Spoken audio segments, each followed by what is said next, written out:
বিতর্কতে আপনাদের সবাইকে স্বাগত। একটা ফাঁসি আর তার অভিঘাত। আমরা এমন একটা সময় এই বিতর্ক সভার আয়োজন করেছি যেখানে এই ফর্মাল বিতর্ক সভার প্রয়োজন নেই। যেখানেই আপনি কান পাতুন না কেন, রাস্তায় ঘাটে বাসে ট্রামে সর্বত্র একটাই আলোচনা। মনে হচ্ছে যে ভারতবর্ষ বোধহয় আড়াআড়িভাবে এই একটি বিষয়ে দুটি মতে বিভক্ত হয়ে গেছে। কোনো সন্দেহ নেই যে ভারতের অন্যতম জঘন্যতম নৃশংসতম ক্রাইমের ঘটনা মুম্বাই বিস্ফোরণ, যেখানে 256 জন মানুষের মৃত্যু হয়েছিল। কিন্তু এই নির্বিচারে মৃত্যুর পাল্টা কি তবে বিচারে মৃত্যু? আমাদের আনুষ্ঠানিক প্রস্তাবটা একবার পড়ব। নৃশংস অপরাধের শাস্তি ফাঁসি, চোখের বদলে চোখই একমাত্র সমাধান। এই প্রস্তাবের পক্ষে যারা বলবেন তারা অনেকেই এসে পৌঁছচ্ছেন এই মুহূর্তে। গৌতম মোহন চক্রবর্তী, আলাদা করে পরিচয় দেওয়ার এদের কারুরই প্রয়োজন নেই। আছেন রূপা গাঙ্গুলি, ডক্টর কুণাল সরকার, অভিরূপ সরকার, তিলোত্তমা মজুমদার। এবং এই প্রস্তাবের বিপক্ষে যারা বলবেন, শান্তনু সেন কিছুক্ষণের মধ্যে এসে উপস্থিত হবেন, চন্দ্রিল ভট্টাচার্য, এই মুহূর্তে এলেন জেনারেল শঙ্কর রায় চৌধুরী, আছেন শ্রীজাত এবং সুজাত ভদ্র।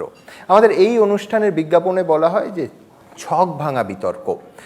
ছক ভাঙা কিনা জানি না, কিন্তু নিঃসন্দেহে বিতর্ক সভার চেনা ফরম্যাটটাকে আমরা বারবার ভাঙি, যেহেতু এক্ষেত্রে বিতর্কের পক্ষে, প্রস্তাবের পক্ষে মূল বিষয়টি ভারতবর্ষে অনুষ্ঠিত হয়ে গেছে, ইয়াকুবের ফাঁসি। সেই জন্য এই বিতর্ক সভা আমরা শুরু করব বিপক্ষের বক্তাদের দিয়ে।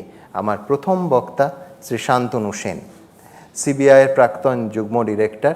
তাকে অনুরোধ করব তার বক্তব্য পেশ করার জন্য। তবে সবথেকে বড় ছক ভাঙা অ্যান্টিক্লাইম্যাক্সটা এই যে শান্তনুবাবু সেই সিবিআইয়ের বিশেষ টাস্ক ফোর্সের প্রধান, যাদের তদন্তে ইয়াকুবের কনভিকশন হয় এবং কার্যত ফাঁসি হয়।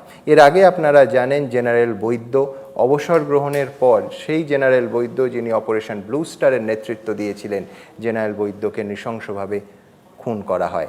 যে সিবিআই টিম সেটা তদন্ত করে এবং 2 জন আততায়ীর ফাঁসি হয়, সেই টিমেরও প্রধান ছিলেন শান্তনু সেন। এই বঙ্গসন্তানকে প্রথমে বলবো বিপক্ষের বক্তা হিসেবে তার প্রথম বক্তব্য শুরু করতে।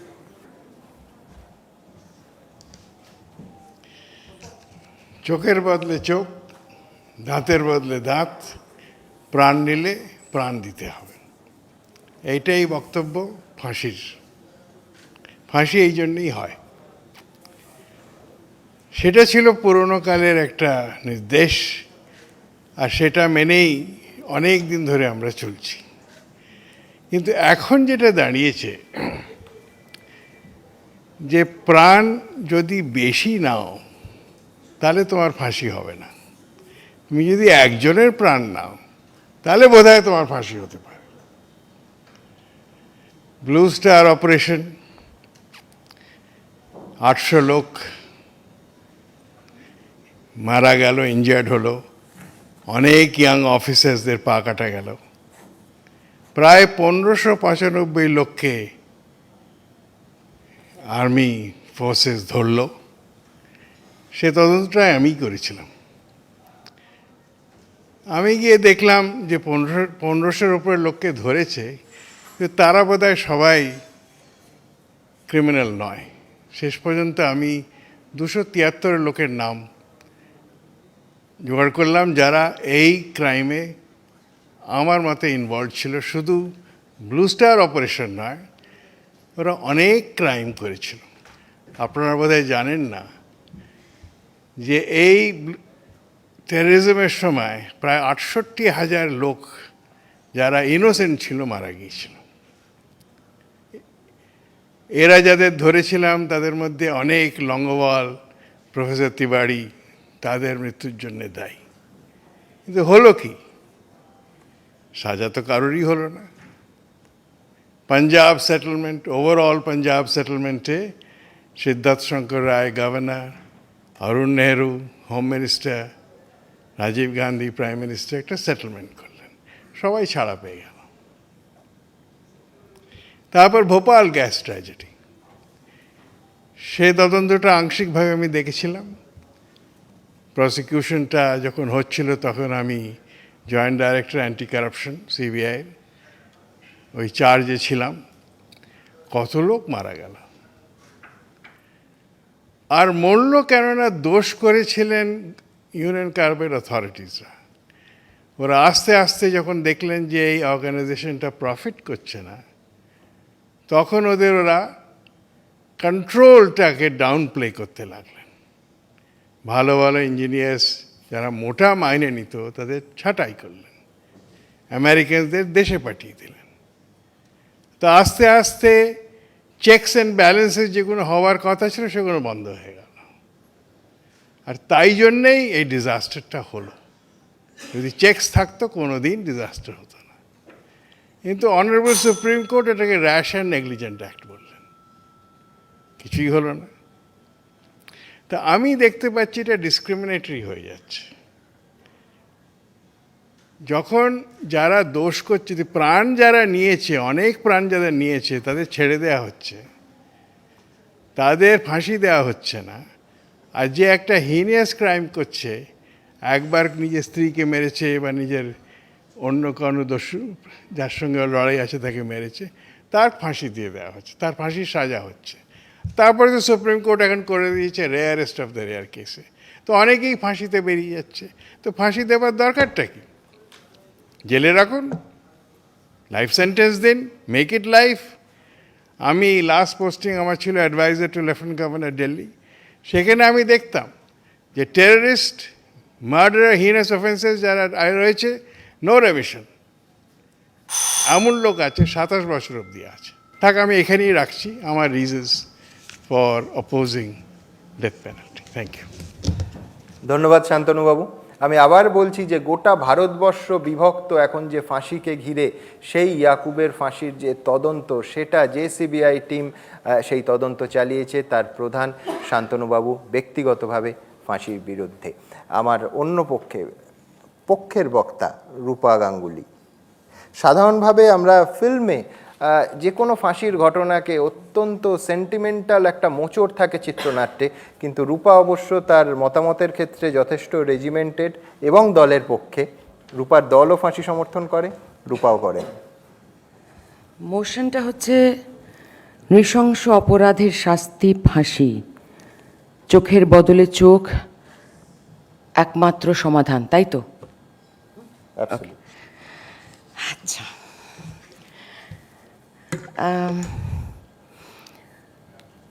যখন কোনো মানুষের মৃত্যুদণ্ড হয় বা যাবজ্জীবন কারাদণ্ড হয় বা যে কোনো কারণেই হোক, যে কোনো শাস্তি হয়, সেটা কি সুখের?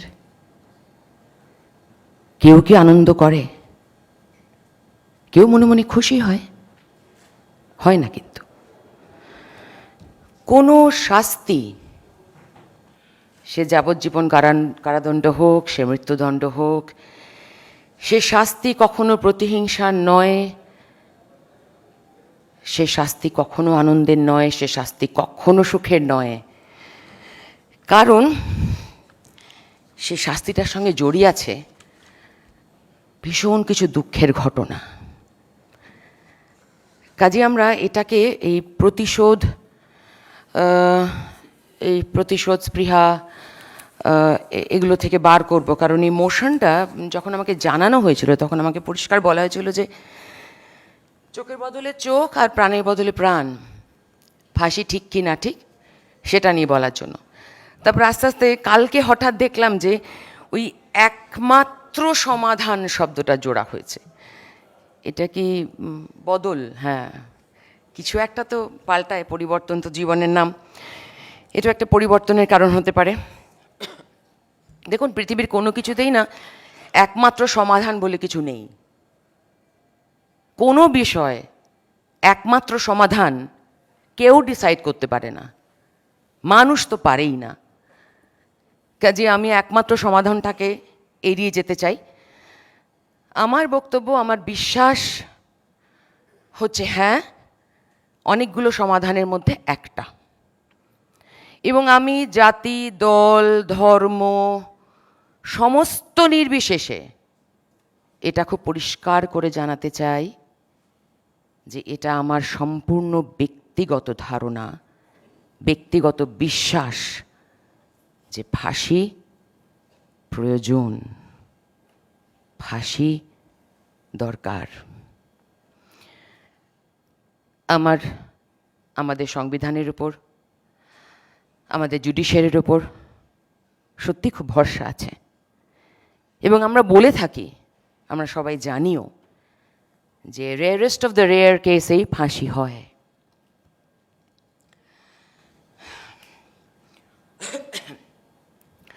একটা ছোট্ট, বাবা শেষ হয়ে গেল, আরও 1 মিনিট আছে।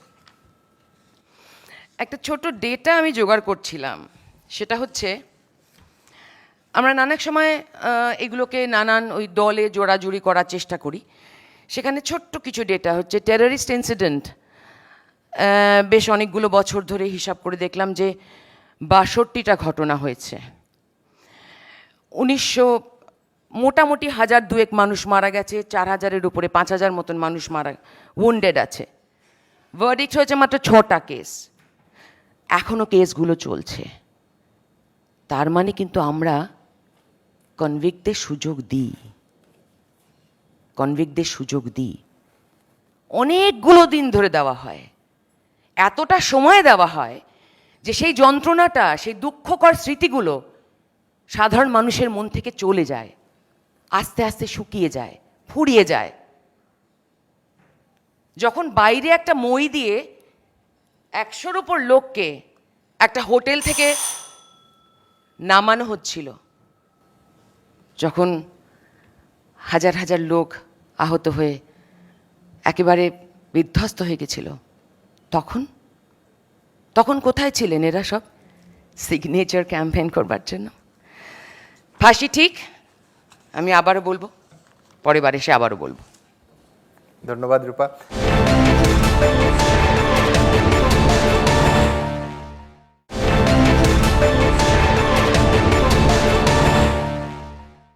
আমার বিপক্ষের পরের বক্তা জেনারেল শঙ্কর রায়চৌধুরী। ঠিক এমন একটা সময় এই বিতর্ক সভা হচ্ছে যেখানে যারা ফাঁসি সমর্থন করছেন তারা দেশভক্ত এবং যারা বিরোধিতা করছেন তারা দেশদ্রোহী, এই রকম একটা ধারণাও কিন্তু ইতিউতি শোনা যাচ্ছে। যখন একজন প্রাক্তন সেনানায়ক ফাঁসির বিপক্ষে বলেন, তাহলে নিশ্চয়ই দেশভক্তি নিয়ে কারোর কোনো প্রশ্ন থাকতে পারে না। আমার পরের বিশেষ বক্তা জেনারেল রায়চৌধুরী, প্লিজ।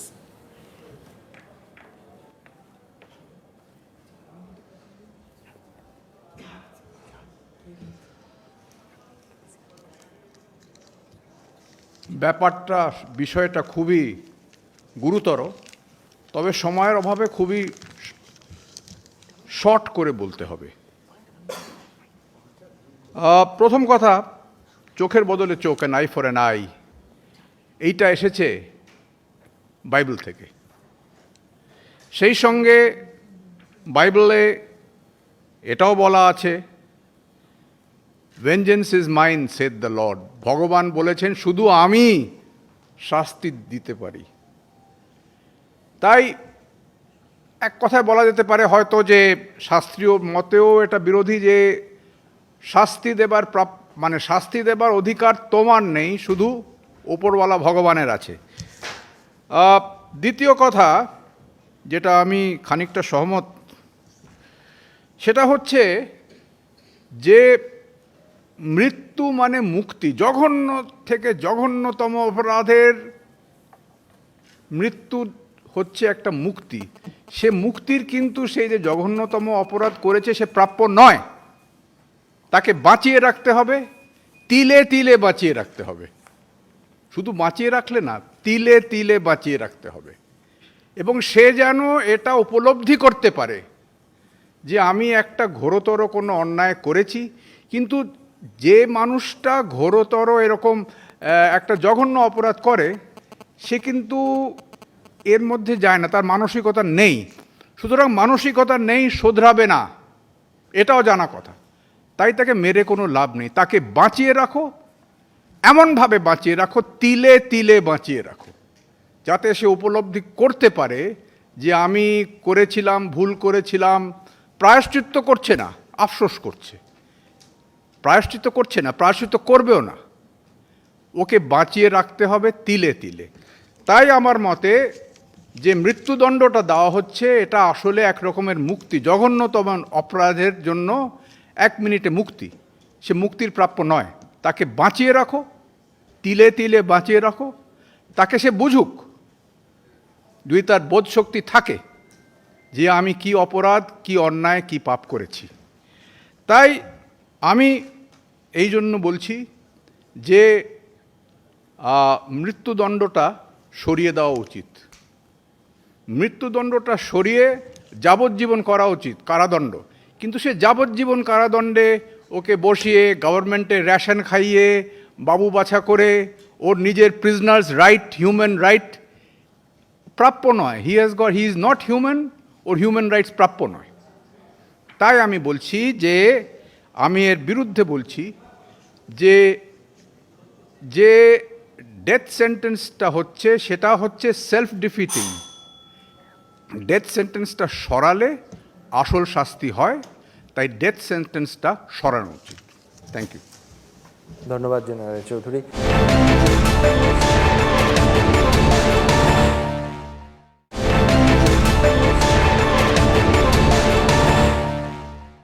আমার পরের বক্তা, যার হাতে একসময় কলকাতার দায়িত্বভার নাগরিকদের সুরক্ষা ছিল, প্রাক্তন পুলিশ কমিশনার কলকাতার গৌতম মোহন চক্রবর্তী।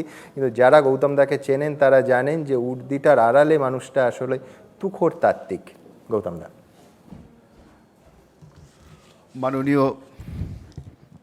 মাননীয় সঞ্চালক মহাশয় এবং আজকের অনুষ্ঠানে উপস্থিত সুধীবৃন্দ, আমার আসতে একটু দেরি হয়েছে, আপনাদের কাছে ক্ষমা চাইছি। ট্রাফিক অত্যন্ত আজকে খুব খারাপ অবস্থায় ছিল, কিন্তু এসে যেটা শুনলাম যে আমাদের পরম শ্রদ্ধেয় জেনারেল শঙ্কর রায়চৌধুরী যেটা বলছিলেন, তিনি বলছিলেন কিন্তু সত্যি চোখের বদলে চোখ দরকার। অর্থাৎ তাকে সঙ্গে সঙ্গে মারা যাবে না, তাকে তিলে তিলে বাঁচিয়ে রেখে তার হিউম্যান রাইট শেষ করে তাকে যাতে বুঝতে দেওয়া হয় যে অত্যন্ত একটা খারাপ অন্যায় অপরাধ করেছে। অর্থাৎ তিনি পক্ষান্তরে আজকের যে বিতর্কের বিষয় তাকেই কিন্তু সমর্থন করলেন। আমি এটুকু শুনলাম আর কি।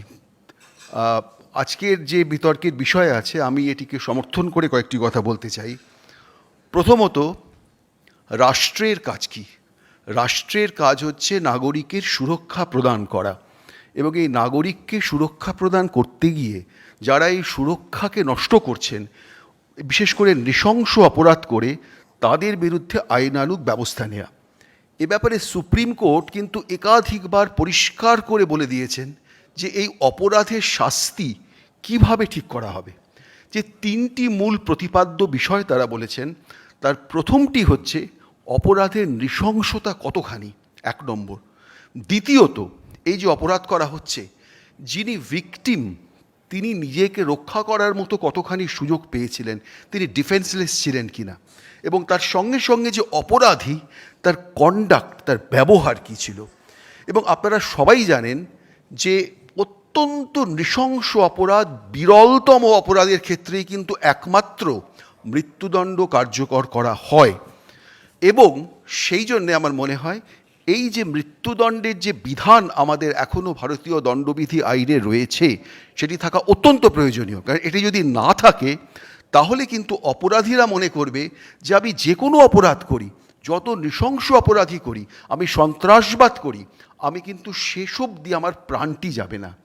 এক্ষেত্রে আরেকটি কথা মনে রাখা দরকার, যে মানুষ কিন্তু নিজেকে খুব ভালোবাসে, যে জন্যে অত্যন্ত কঠিন সন্ত্রাসবাদী, সে আজমাল কাসাব হোক বা সে আজমাল গুরু হোক, এমনকি আমাদের ইয়াকুব মেমন হোক, তারা প্রত্যেকেই কিন্তু নিজেদের প্রাণ ভিক্ষার আর্জি করেছেন আমাদের রাষ্ট্রপতির কাছে একাধিকবার।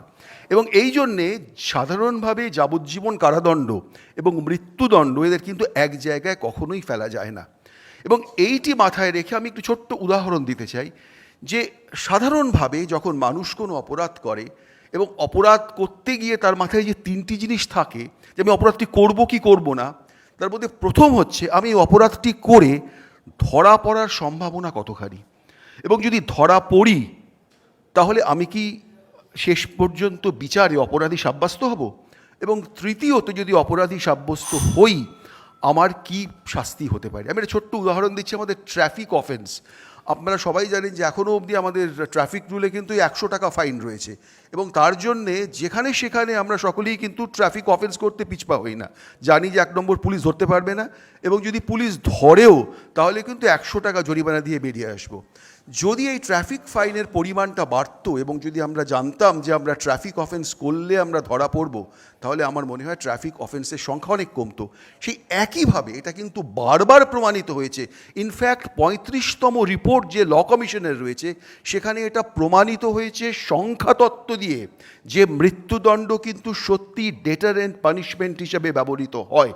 এবং এইটি মাথায় রেখে আমার মনে হয় যে আমাদের আইনে মৃত্যুদণ্ড থাকা অত্যন্ত প্রয়োজনীয়, যাতে কোনো অপরাধী, সে যেই হোক, সন্ত্রাসবাদী হোক বা যেই হোক, সে যেন এটা মনে না করে যে অপরাধ করে আমি খালি আমার বাকি জীবনটা জেলে কাটিয়ে দেব এবং 14 বছর পরে আবার রিভিশনের সুযোগ নিয়ে আমি জেল থেকে বেরিয়ে আসতে পারবো। নমস্কার। ধন্যবাদ গৌতম দা। আমার পরের বক্তা চন্দ্রিল ভট্টাচার্য। চন্দ্রিল ওঠার আগে আমি শুধু একটা জিনিস শেয়ার করতে চাই। 2004 ধনঞ্জয়ের ফাঁসি, তার আগে আমরা দেখলাম যে যারা সারা জীবন ফাঁসির বিপক্ষে বলেছেন, যেমন শ্রদ্ধেয় সুনীল গঙ্গোপাধ্যায় কিংবা হীরেন্দ্রনাথ মুখোপাধ্যায়, তারা ফাঁসির পক্ষে বললেন। তাহলে ফাঁসিটাও কি সমর্থন এবং বিরোধিতা সেটা কেস টু কেস ভ্যারি করে? চন্দ্রিল।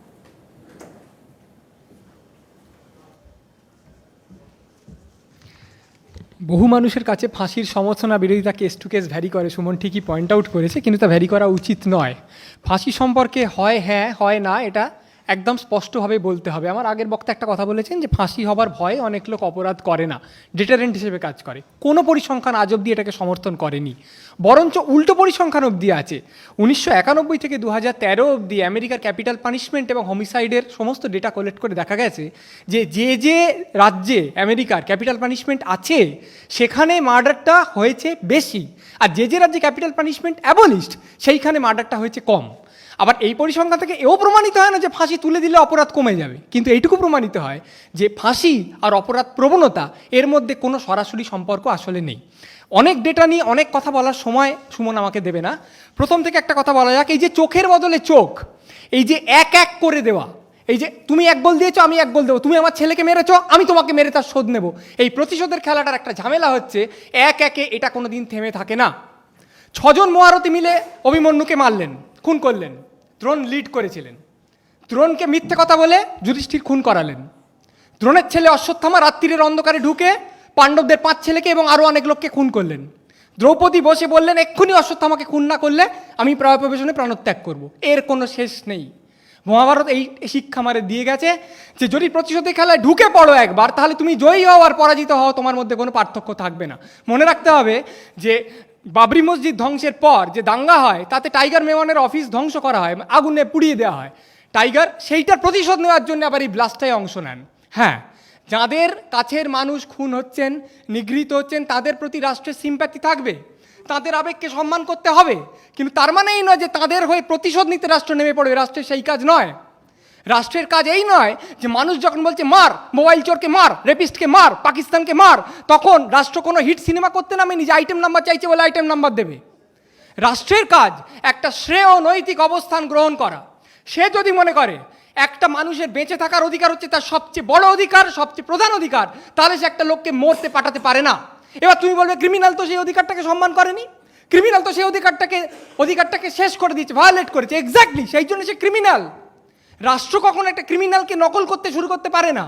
তার শ্রেয় নৈতিক অবস্থান থেকে নেমে এসে একটা ক্রিমিনাল কি করেছে সেই অনুযায়ী নিজের নীতিটাকে নির্ধারণ করতে পারে না। ওই সুমন যেমন বলছিল যে ও এরম করেছে তাহলে ফাঁসি হ্যাঁ, আর ওরম করেছে তাহলে ফাঁসি না, রাষ্ট্র এই হিসেবে কাজ করতে পারে না। দস্তয়েভস্কি বলেছিলেন যে একটা মানুষ যখন একটা মানুষকে খুন করে জঘন্য, কিন্তু রাষ্ট্র যখন মানুষকে খুন করে জঘন্যতর। কেন? তার কারণ সে বলে দেয় যে তোমাকে খুন করা হবে। সেই লোকটার মনের মধ্যে তখন কি চলে? আর 10 দিন, আর 3 মিনিট বাকি, আর 1 মিনিট বাকি। এবার মাকে ঠুলি পড়াচ্ছে, খাবার সময় সে ভাবে এই শেষ খাচ্ছি, চান করার সময় এই শেষ চান করছি। এই ভয়াবহ টর্চার, এর চেয়ে নৃশংস পৃথিবীতে আর কিছু নেই। দস্তয়েভস্কি বলেছিলেন যে সম্ভবত যে ভিকটিম, যে খুন হচ্ছে, সেই টর্চারটার মধ্যে দিয়ে যায়নি, তাই তুমি সমান শাস্তি দিচ্ছ না, তুমি বেশি শাস্তি দিচ্ছ এবং তুমি সংশোধনের চেষ্টা করছো না। আপনি বলবেন ওই ক্রিমিনাল বা সংশোধন হয় নাকি? সে তো যাচ্ছে তাই, সে তো ইতর। কোনোদিন কোনো মানুষ সম্পর্কে এই কথা বলা যায় না। বেনিফিট অফ ডাউট ব্যাটসম্যানকে সবসময় দেওয়া হয়। কেন? তার কারণ একবার আঙুল তুলে দিলে ব্যাটসম্যান আর ইনিংসে ফিরতে পারবে না। বোলারকে দেওয়া হয় না। কেন? কারণ বোলার ওই বলটাই আবার করতে পারবে, নিশ্চয়তা নেই, কিন্তু তবু তো তার প্রবাবিলিটি আছে। একটা মানুষের সংশোধিত হওয়ার সম্ভাবনাকে মেরে দিয়ে কোনো রকমভাবে তার চান্স না দিয়ে তাকে দড়িতে ঝুলিয়ে দেওয়া যায় না। সবচেয়ে বড় কথা, এত যে আমরা কথা বলছি ধর্ম অধর্ম, মূল্যবোধ, দর্শন, ন্যায় অন্যায়, সমস্ত তো বলছি আমরা বেঁচে থাকার প্যারামিটারে, আমাদের জীবনের প্যারামিটার অনুযায়ী। আমি কি করে, যে মৃত্যু সম্পর্কে আমার কোনো ধারণা নেই, মৃত্যু কি আমরা জানি? স্টেট জানে, রাষ্ট্র জানে মৃত্যু কি? সেই অন্ধকার রাজ্য সম্পর্কে আমাদের কোনো ধারণা নেই। তাহলে শাস্তি হিসেবে যে জিনিস সম্পর্কে ধারণা নেই সেই জিনিসটাকে আমি এই প্যারামিটার ইনকর্পোরেট করি কোন অধিকারে? আমি তো জানি না। আমি বলে দিলাম তুমি কাল থেকে আর থাকবে না, তাহলে কি থাকবে? যা আমার জ্ঞানের বাইরে, যে শাস্তিতে লোকটাকে আমি নির্বাসিত করছি সেটা আমার জ্ঞানের বাইরে, আমার চেতনার বাইরে, তাহলে সেই শাস্তিতে তাকে দেওয়া আমার এখতিয়ারেরও বাইরে। ধন্যবাদ। ধন্যবাদ চন্দ্রিল।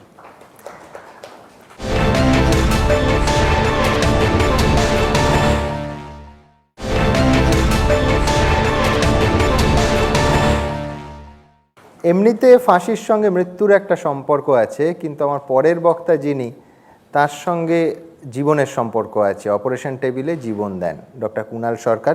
তবে এক্ষেত্রে ফাঁসির পক্ষে, তবে সবই বিতর্ক সভার স্বার্থে এবং সুস্থ বিতর্কের স্বার্থে। নমস্কার, শুভ সন্ধ্যা। যখন মাঝে মধ্যে আমাদের শহর রাজ্যের ওপর দিয়ে সাইক্লোন বয়ে যায় তখন একটা নাম দেওয়া হয়। তো পরের সাইক্লোনটাকে চন্দ্রিল বললে বোধহয় আমার মনে হয় তার যথার্থ সম্মান করা হবে। তো এই সাইক্লোন চন্দ্রিল যেটা আমাদের মাথার ওপর দিয়ে বয়ে গেল, সেটা তিনি তার বক্তব্যের মধ্যে মধ্যে মহাভারতকে উল্লেখিত করলেন, কিন্তু মহাভারতের একটা অংশ উনি ভুলে গেলেন যে যাদব বংশ শিরোমণি শ্রীকৃষ্ণ যদি মহাভারতের মাঝখানে বসে ভাগবত গীতার মরাল সায়েন্স লেসেনগুলো অর্জুনকে না দিয়ে দুর্যোধনকে দিতেন, তাহলে যুদ্ধটা হতোই না। 2.5 লক্ষ জীবন বেঁচে যেত। 2.5 লক্ষ জীবনের শেষে কেবল 8 জন লোক বেঁচে ছিল মহাভারত যুদ্ধের পরে, এবং সেটা শ্রীকৃষ্ণ, যিনি কিনা হয়তো এখনকার চিফ জাস্টিস অফ ইন্ডিয়ার সঙ্গে খানিকটা তুলনীয়।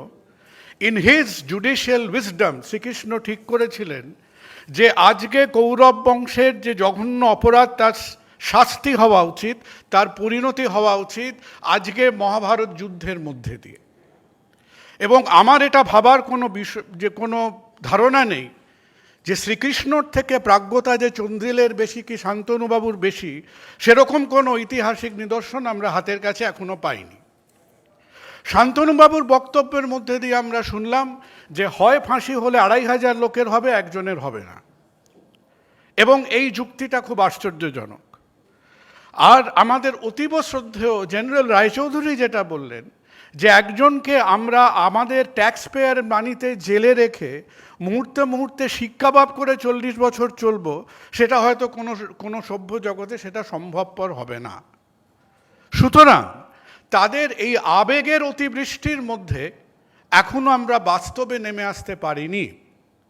1860 সালে যে Indian penal code Thomas Babington ম্যাকুলের হাতে আমাদের এডুকেশন সিস্টেম এবং পিনাল সিস্টেমটা প্রায় একই সাথে গড়ে উঠেছিল, আজকে আমি স্বীকার করি তার একটা ক্রমবিবর্তন, তার একটা পরিবর্তন হওয়া উচিত সেই পিনাল সিস্টেমের মধ্যে থেকে।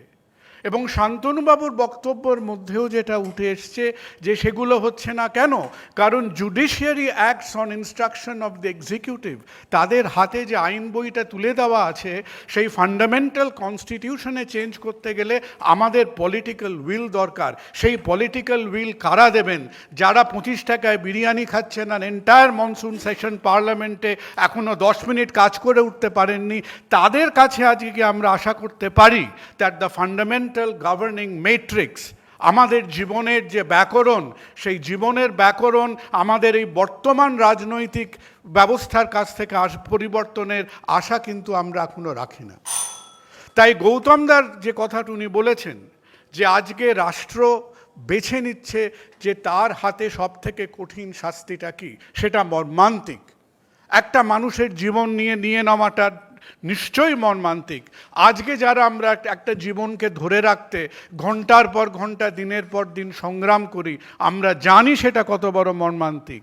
এবং তাই যদি হবে, তাহলে আমাদের আইন ব্যবস্থার কাছে আমাদের পলিটিক্যাল উইলকে, আমাদের পলিটিক্যাল স্ট্রাকচারকে, তাদের হাতে একটা পরিবর্তিত আইন ব্যবস্থা দিতে হবে, যেটাকে আমরা মনে করব একটা জঘন্য অপরাধের কঠিন শাস্তি সেটা হতে পারে। যতক্ষণ সেটা না হচ্ছে, আমরা আমাদের ট্যাক্স পেয়ারের পয়সায়, আজকে আমাদের ভাঁড়ারে এত টানাটানি যে ভারতবর্ষের বছরের স্বাস্থ্য বাজেট আমরা 5,000 কোটি টাকা কেটে দিয়েছি। তো সেখানে আমরা কয়েক হাজার রেপিস্টকে আর কয়েকশো টেররিস্টকে আয়করের পয়সায় আমরা লালন পালন করে শিক্ষাবাব করব, সেটা আমার মনে হয় একটা বাস্তব বিচ্যুত মতামত। ধন্যবাদ। ধন্যবাদ কুণালদা। আমার পরের বক্তা শ্রীজাত। চিকিৎসকের যুক্তির কি ব্যবচ্ছেদ শ্রীজাত করে? না, আমি খুবই আমার বিপক্ষের বন্ধুদের কথায় প্রভাবিত। তা আমি প্রথমে এটা মেনে শুরু করি যে ফাঁসি উচিত। ফাঁসি দেওয়া বিধিসম্মত এবং ফাঁসি দেওয়া সংবিধানে আছে, এবং ফাঁসি দেওয়াই নৃশংস অপরাধের শাস্তি হওয়া উচিত। এইটা মেনে নিয়ে আমি শুরু করছি। হ্যাঁ, আমি আমার দলের বিপক্ষেই কথা বলতে শুরু করলাম একদিক থেকে। এবার আমি যখন এটা মেনে নিচ্ছি, আমাকে দেখতে হবে যে আমি কোন দৃষ্টিকোণ থেকে এই কথাটা বলছি। আমরা প্রত্যেকে একটা মঞ্চ থেকে, একটা প্রিভিলেজ জায়গা থেকে দাঁড়িয়ে এই কথাটা বলছি। যে মানুষটা 256টা প্রাণের জন্য দায়ী, সে মানুষের হত্যাই হওয়া উচিত। এটা বলছি যখন, তখন আমি ভাবছি না যে উল্টো দিকটায় কি আছে। যে রাষ্ট্র ব্যবস্থা অন্য দেশে গিয়ে বোমা ফেলে আসে, যে রাষ্ট্র ব্যবস্থা নির্বিচারে প্রতিরোধকারীদের উপর গুলি চালায়, যে রাষ্ট্র ব্যবস্থার মদতে শাসনযন্ত্র গ্রামকে গ্রাম জ্বালিয়ে দেয়, মহিলাদের ধর্ষণ করে, সেই রাষ্ট্র ব্যবস্থার কি ফাঁসি হওয়া উচিত? এটা আমার একটা প্রশ্ন। যদি তাই হওয়া উচিত, তাহলে আমরা দেখব যে পৃথিবীর অধিকাংশ রাষ্ট্র এবং রাষ্ট্রনায়কদের ফাঁসি হওয়া উচিত ছিল। আমরা সেই ফাঁসির দাবি জানাতে পেরেছি কি? তথ্য বলছে, এমনি মাও নিজেও স্বীকার করেছিলেন যে প্রচুর প্রাণ গেছে। তথ্য বলছে যে চীনে কমিউনিস্টরা ক্ষমতায় আসার পরে আদর্শ সোশ্যালিস্ট চীন গড়ে তোলার খাতিরে মাও জেদং 65 মিলিয়ন মানুষের প্রাণ নিয়েছিলেন। তিনি নিতেই পারেন, কারণ তিনি রাষ্ট্রনেতা। প্রাণ নেওয়ার অধিকার তার আছে। এটাকে সন্ত্রাস বললে যে বলবে তারও গলা যাবে। সুতরাং হত্যা করলে ফাঁসি আছে, কিন্তু শাসক যদি প্রাণ নেয় তাহলে তার সোশ্যালিস্ট সমাজ গড়ে তোলার খাতিরেই হতে পারে।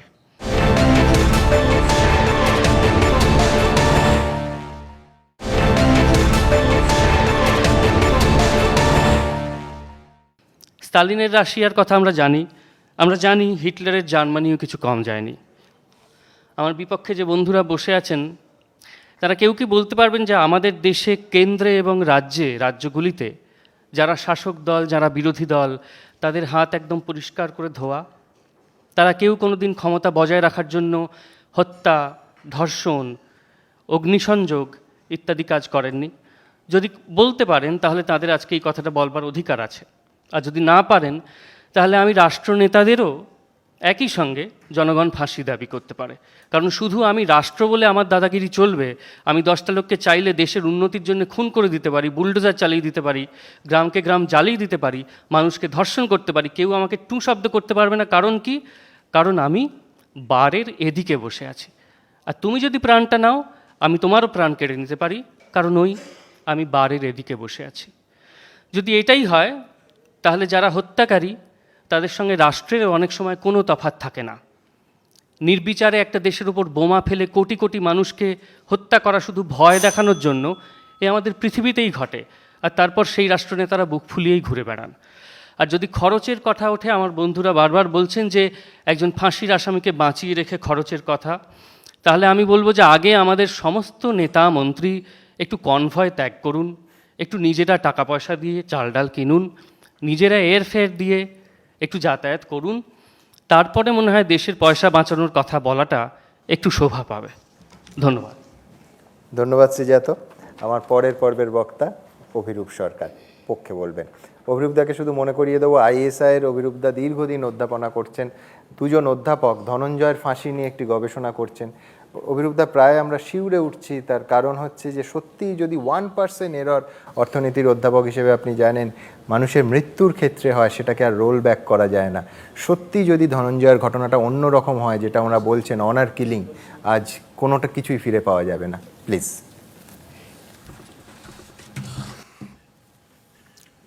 আমি উল্টো দিক থেকে শুরু করব, অর্থাৎ যারা ফাঁসির বিরোধী, মৃত্যুদণ্ডের বিরোধী, তারা সাধারণত যেসব যুক্তি দেন, কিছু যুক্তি আমরা চন্দ্রিলের মুখে শুনলাম, কিছু শ্রীজাতর মুখে শুনলাম, অন্যদের মুখেও শুনলাম, সেই যুক্তিগুলো থেকে শুরু করব, যুক্তিগুলো খতিয়ে দেখব এবং দেখাবো যে যুক্তিগুলোর খুব একটা সারবত্তা নেই। প্রথম যুক্তি যেটা দেওয়া হয় সেটা হচ্ছে ফাঁসি একটা প্রতিশোধমূলক একটা কাজ, এবং যেহেতু ওটা প্রতিশোধমূলক সেই জন্য এটা বর্বরোচিত। কথাটা হলো যে যারা বলছেন যে এটা প্রতিশোধমূলক, তারা কি বলছেন যে যিনি অপরাধ করেছেন, একটা জঘন্য অপরাধ করেছেন, তাকে সম্পূর্ণ ছেড়ে দেওয়া হবে? সেটা কি ন্যায় বিচার হবে? সম্ভবত তারা সেটা বলছেন না। তারা হয়তো বলবেন যে তাকে ফাঁসির বদলে যাবজ্জীবন দাও। কিন্তু যাবজ্জীবনও কি প্রতিহিংসা নয়? অর্থাৎ যদি আমি প্রতিহিংসাকেই নিন্দা করি, তাহলে ফাঁসি এবং যাবজ্জীবন দুটোকেই নিন্দা করতে হবে। দ্বিতীয় কথা হচ্ছে যে যাবজ্জীবন যদি দেওয়া হয় তাহলে আরও নানা ধরনের সমস্যার বাড়ে। একটা তো রাষ্ট্রের খরচ আছে, সেটা অলরেডি উল্লিখিত হয়েছে, কিন্তু সেটা ছাড়াও আমরা জানি যে আরও অপরাধ বাড়তে পারে। যে উগ্রপন্থী জেলখানায় রয়েছেন তাকে ছাড়ানোর জন্য আরও অপরাধ হতে পারে। আমরা জানি 1999 সালে একটা প্লেন হাইজ্যাক করা হয়েছিল, এবং সেই প্লেন হাইজ্যাক করে সেই পণবন্দীদের মুক্তির বদলে 3 জন উগ্রপন্থীকে ছাড়া হয়েছিল। তার মধ্যে একজন ছিলেন মাসুর আজাহার, যিনি পরে ভারতীয় পার্লামেন্ট অ্যাটাকটা প্ল্যান করেছিলেন। অর্থাৎ এই জঘন্য অপরাধীদের বাঁচিয়ে রাখার মানেই হচ্ছে আরও সমস্যার উদ্রেক করা, এবং এই অপরাধীরা জেলখানায় বসে আরেকটা হামলার ছক কষবেন না তার তো কোনো গ্যারেন্টি নেই। তৃতীয় কথা যেটা বলা হয় সেটা চন্দ্রিল একটু বলল, ডেটারেন্স, অর্থাৎ ফাঁসি হলে কি অপরাধ চলে যাবে? ফাঁসির সঙ্গে অপরাধ কমার কোনো স্ট্যাটিস্টিক্যাল সম্পর্ক নেই। কথাটা পুরোটা ঠিক নয়। কেন নয় বলছি, এখানে একটা কাউন্টার ফ্যাকচুয়ালের ব্যাপার আছে। অর্থাৎ ফাঁসি না থাকলে হয়তো অপরাধ আরও বাড়তো, আমরা তো জানতে পারছি না। চন্দ্রিল বলছে যে আমেরিকার যেসব স্টেটে, যেসব রাজ্যে ফাঁসি আছে সেখানে অপরাধ বেশি, যেখানে নেই সেখানে অপরাধ কম। কিন্তু এখানে আমরা আপেলের সঙ্গে কমলালেবুর তুলনা করছি এই কারণে যে ধরা যাক নিউ ইয়র্ক এবং ধরা যাক আরকানসো, দুটো রাজ্যের জনসংখ্যার গঠন এত আলাদা, সামাজিক গঠন এত আলাদা যে তাদের তো তুলনাই করা যাবে না। নিউ ইয়র্ক শহরে অনেক বেশি অপরাধ, সেখানে সেই জন্য ফাঁসি বেশি হতেই পারে, সেখানে বেশি অপরাধ হতেই পারে। এবং আমরা দেখেছি যে নিউ ইয়র্কে 1994 অবধি ফাঁসি ছিল না, তখন অপরাধ ছিল প্রতি 10 লক্ষে 111টি খুন ছিল, এবং 2000 সালে সেটা কমে গিয়ে 1995 যখন ফাঁসি চালু হলো সেটা কমে গিয়ে 50 হয়ে গেল প্রতি মিলিয়নে।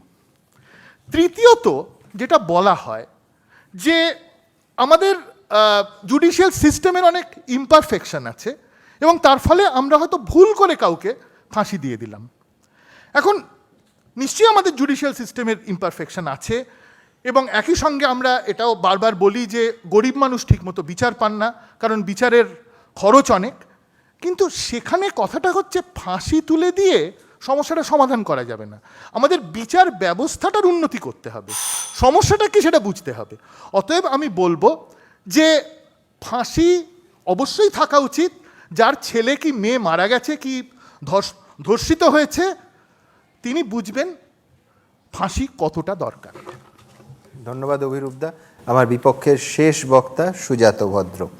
সুব্রতদা, কোথাও কি সমাজের একটা ফাঁসির প্রতি অ্যাকসেপ্টেন্সও আছে? আমি এই জন্যই বলছি যে নাটা মল্লিক তিনি ফাঁসি দিয়ে প্রায় সুপারস্টারের ভাবমূর্তি নিয়ে ঘুরে বেড়াতেন, পুজোর ফিতে কাটতেন, মঞ্চে উঠে গান বাজনা অভিনয় করতেন, ফাঁসি থেকে খ্যাতি।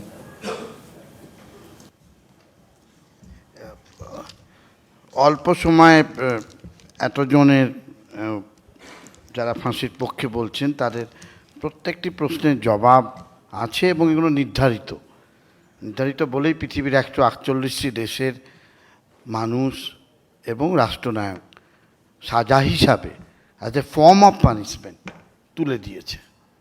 তুলে দেওয়ার পেছনে এটা বিচার ব্যবস্থা কি ভুল আমি মানছি, তাহলে ফাঁসিটা কি আমি তুলে দেবো? ফাঁসি এমন একটা সাজা দিলে আর ফেরত আনা যায় না, আর সমস্ত সাজা দিলে কোনো না কোনোভাবে ক্ষতিপূরণ করে দেওয়া যায়। ফাঁসি দিলে আর ক্ষতিপূরণ করা যায় না। বিচার ব্যবস্থা যবে সংশোধন হবে তখন কি ফাঁসি উঠবে? না, যে ফাঁসিটা দিয়ে আর সাজাটা এমন ফেরত নেওয়া যায় না, এবং যেখানে গলদ আছে বিচার ব্যবস্থার মধ্যে, অতএব এই ফাঁসিটা যেটা ফেরত নেওয়া যায় না সেটা বন্ধ রাখা উচিত। এই দিক থেকে দেখা উচিত। আমরা যখন বলি ফাঁসির বিরুদ্ধে, তখন আমরা বলি ফাঁসিটা as a form of punishment নৃশংস, বর্বরোচিত।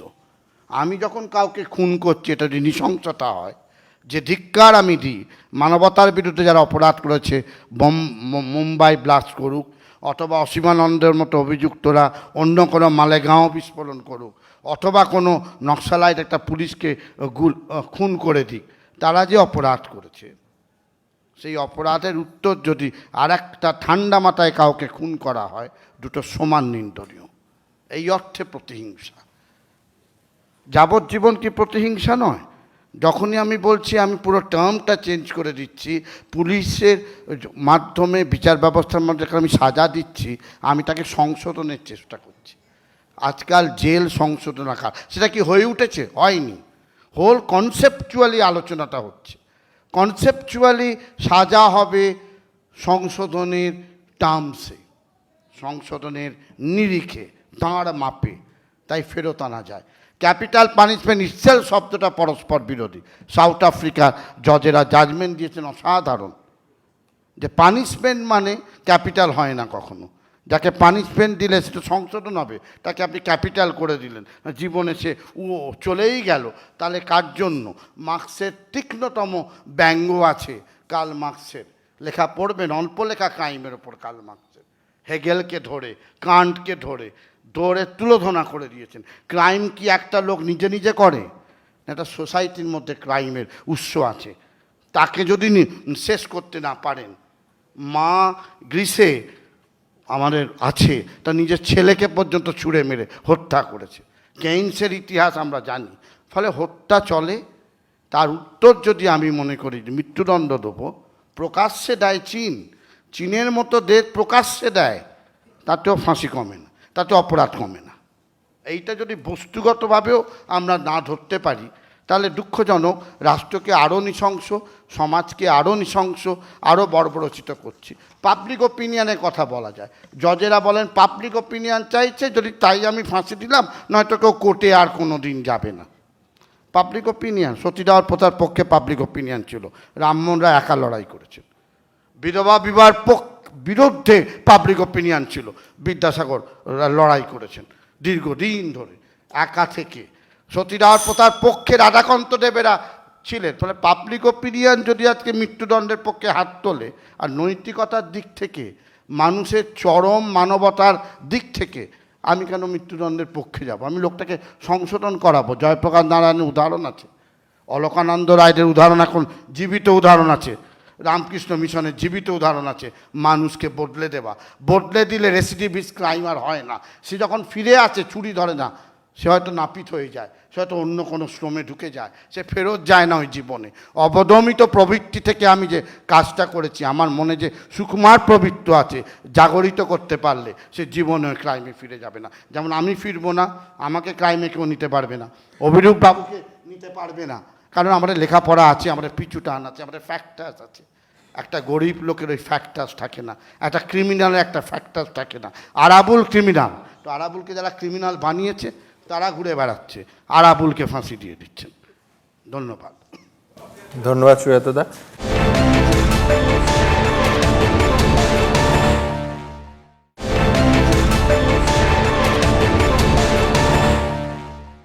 আমার পক্ষের শেষ বক্তা তিলোত্তমা। আমি শুধু যোগ করে দিতে চাইবো যে একই অপরাধে কি দুটো শাস্তি হয়? অনেক সময় 20 বছর জেল খেটেও ফাঁসি। প্লিজ।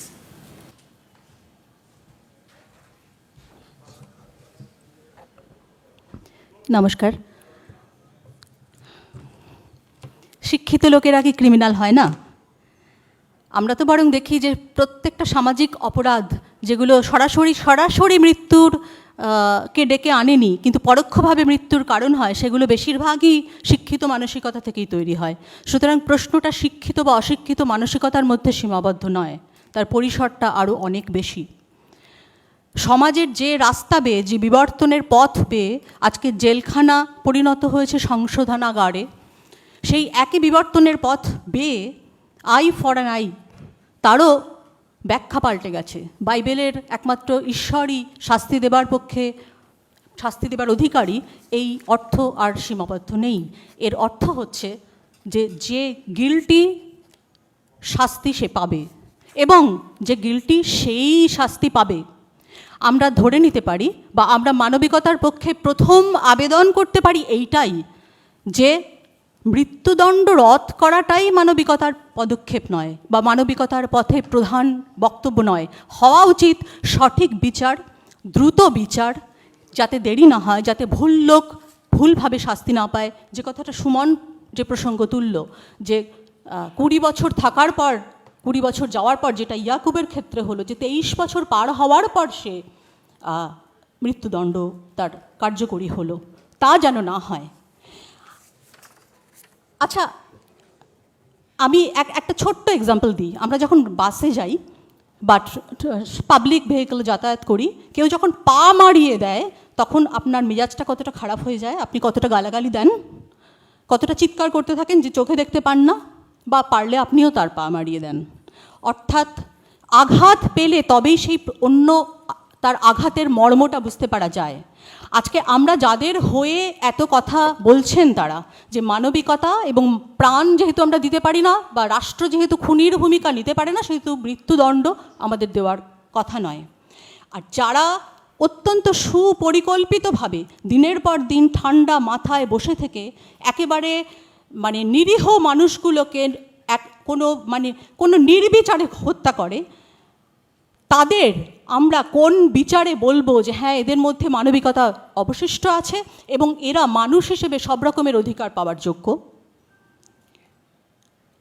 যে মানবিক নয়, তাকে আমাদের নিজেদের সমস্ত উপার্জিত অর্থের অংশ দিয়ে তাকে বসে বসে পোষণ করা সমাজের পক্ষেও একটা বিরাট বোঝাই শুধু নয়। আমার মনে হয় যে একটা সময়ের পর ক্ষমা যেমন মহৎ গুণ, সেরকম একটা সময়ের পরে ক্ষমাও সেই মহত্ব হারায়, ঔদার্যও সেই মহত্ব হারায়। তখন সেটা প্রশ্রয় হয়ে ওঠে, তখন সেটা অপরাধের পক্ষে বক্তব্য হয়ে ওঠে। সুতরাং ক্ষমারও একটা সীমা আছে। আমরা দেখেছি যে রবীন্দ্রনাথের একটি কথা, যে রূপা একটা কথা বলছিলেন যে কোনো শাস্তি কি আমাদের মনে আনন্দ আনে না। রবীন্দ্রনাথ বলেছিলেন যে দণ্ডদাতা কাঁদে যাবে সমান আঘাতে। এই যে যাকে দণ্ড দেওয়া হচ্ছে তার সঙ্গে, কারণ সে সমাজের প্রোডাক্ট, সমাজ তাকে তৈরি করেছে, কিন্তু তার মানে এই নয় যে সে সমাজ তো শুধুমাত্র ক্রিমিনাল তৈরি করে না, সমাজ তো স্বাভাবিক সৎ নাগরিকও তৈরি করে। সুতরাং শাস্তি তার প্রাপ্য যে অমানবিক আচরণ করে, এমনকি মৃত্যুদণ্ডও তার প্রাপ্য যে অমানবিক আচরণ করে। এবং শুধু তাই নয়, আমার বিচারে বিশেষ করে যারা ধর্ষণ, যারা শিশু ধর্ষণ ইত্যাদি এই ধরনের ক্রাইম করে, তাদের আড়ালে নয়, প্রকাশ্যে দৃষ্টান্তমূলক শাস্তি দেওয়া উচিত, যাতে লোকে ভয় পায়, যাতে লোকে অন্যায় থেকে বিরত হয়, ক্রাইম থেকে বিরত হয়।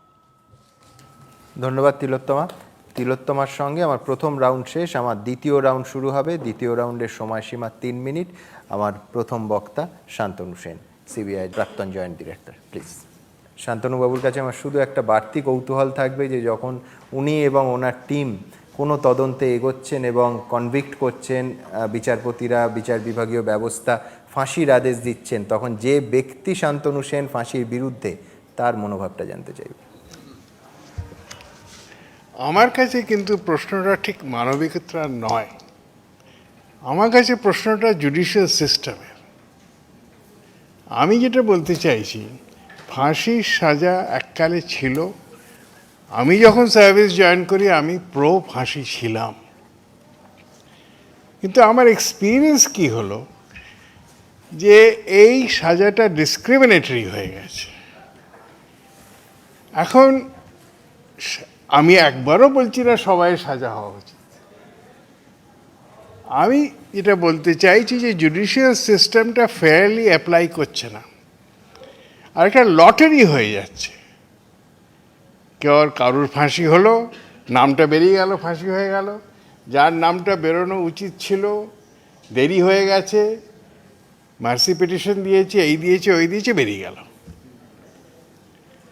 তো এটা একটা আনফেয়ার জিনিস দাঁড়াচ্ছে।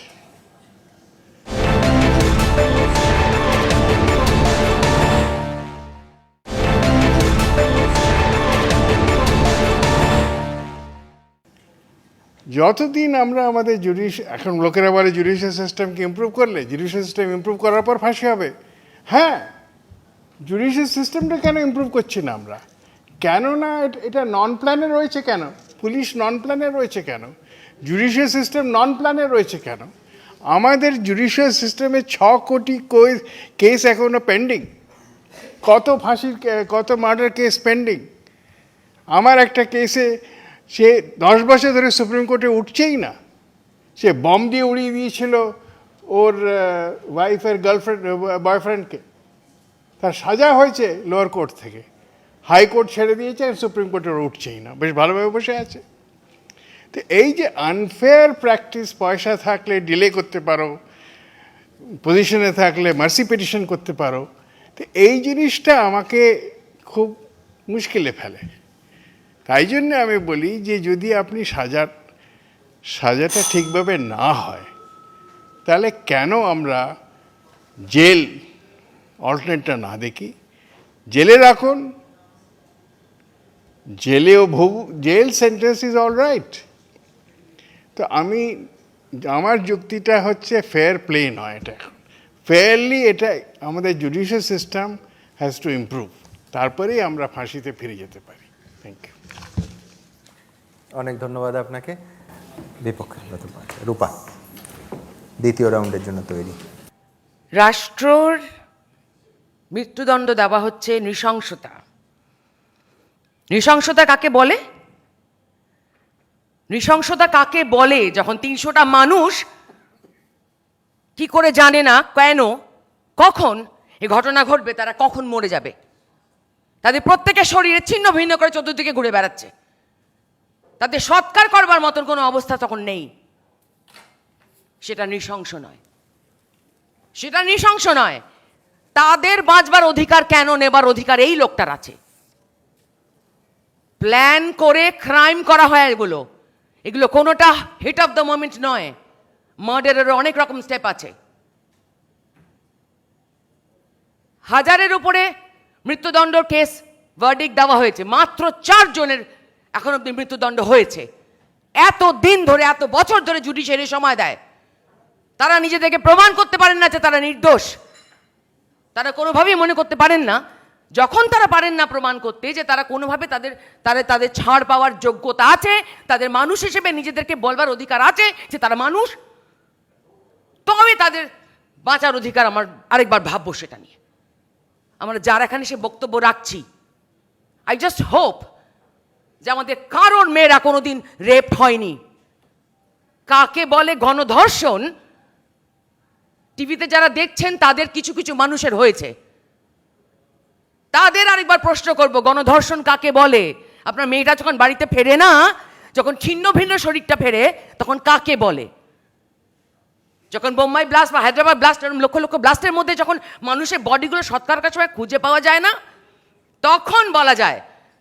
বড় বড় বক্তৃতা না তখন দেব, এই বক্তৃতা দেওয়ার যোগ্যতাই আমার নেই। আমি তাই জন্য অনেকক্ষণ ধরে চুপ করে ভদ্রভাবে চেষ্টা করছিলাম যে কী করে ডিবেট করতে হয়। দেখলাম হবে না। আর এই সিগনেচার ক্যাম্পেইনিং, তারা কোথায় থাকেন? হ্যাঁ, তারা কোথায় থাকেন? 22 বছর ধরে একটা লোকের অনেক সুযোগ দেওয়া হলো তাকে, তিনি নাকি সারেন্ডার করেছেন। সারেন্ডার করেছেন তো টাইগারকে ধরে আনুন, ব্যবস্থা করুন বুদ্ধি করে।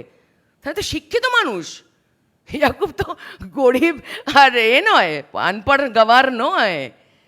তো সব প্ল্যান করে এতগুলো করে মার্ডার হচ্ছে, এত রকমের টেরোরিজম হচ্ছে, তখন তাদের ফাঁসি দিলে রাষ্ট্র হঠাৎ নৃশংস হয়ে গেল? বা বা বা বা বা, অনেক দিনের ঘাও তো, যাদের হয় তারাই শুধু বোঝে, যারা হাত পা ভাঙা নিয়ে এখনো বেঁচে আছে। আমরা যদি এই মানুষগুলোকে ছেড়ে দিই না, যে নিরপরাধ মানুষগুলো দিনের পর দিন কষ্ট করে মরেছে, এখনো অর্ধমৃত হয়ে বেঁচে আছে, তাদের প্রতি আমরা ইনজাস্টিস করব, তাদের প্রতি আমরা ইনজাস্টিস করব। এটা হতে দেওয়া যায় না। ফাঁসি আরো বেশি করে হওয়া উচিত, যাতে মানুষ ভয় পায়। আমরা স্ট্যাটিস্টিক্স বলছি, আমরা কি জানি? আমরা কি জানি যে ধনঞ্জয়ের ফাঁসির পরে আর কটা ছেলে ভয় পেয়ে পিছিয়েছে রেপ করতে? জানি? সে অঙ্কটা আছে আমাদের হাতে। স্ট্যাটিস্টিক্স নিয়ে কথা হচ্ছে। মানুষ যত বেশি এরকম ধরনের কড়া শাসন পাবে, তত পশ্চিমবঙ্গের ক্ষেত্রে, ভারতবর্ষের ক্ষেত্রে বলছি, তত মানুষ বুঝতে পারবে যে সব দেশে সব নিয়ম সব কানুন চলে না। আমেরিকাতে যখন ফাঁসি হয়, তখন যারা আহত সেই পরিবারের মানুষরা এসে দেখে, সে মৃত্যুদণ্ডটা দেখে, কোথাও একটা শান্তি হয়তো তাদের আসে জীবনে, হয়তো সেই যন্ত্রণাটা ভুলবার কিছু একটা সুযোগ থাকে তাদের জীবনে। যারা এই দিনগুলো দিয়ে পেরিয়েছেন তাদেরকে গিয়ে প্রশ্ন করুন, সুমন তাদেরকে ডাকো এখানে, তাদেরকে ডেকে তোমাকে আর পক্ষ বিপক্ষ ভাগ করতে হবে না, তারা সব বলে দেবে। ধন্যবাদ রূপা। তবে এই বাড়তি সময়টা বাড়তি আবেগের জন্য। জেনারেল রায়চৌধুরী, আমি যা বলেছি তার হয়তো আমি বলিনি যে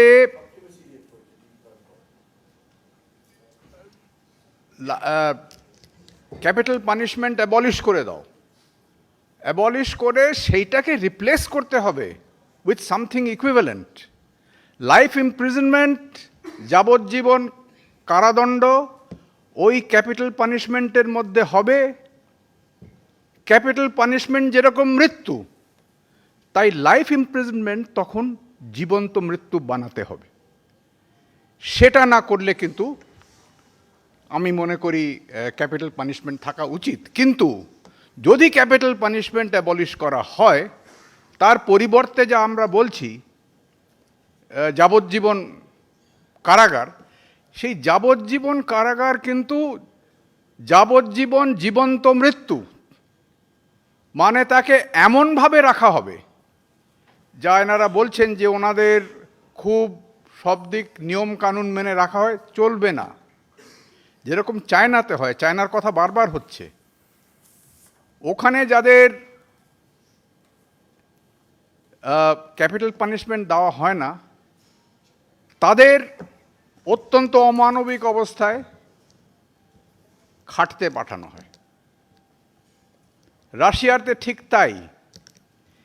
সেটা আমাদের হয়তো সংস্কৃতিতে নেই, এককালে কিন্তু ছিল। যদি আপনারা ইতিহাসের পাতায় ফিরে যান, এককালে কিন্তু এই ব্যবস্থা আমাদের ছিল। সে যাকে সেটা এখন উঠে গেছে।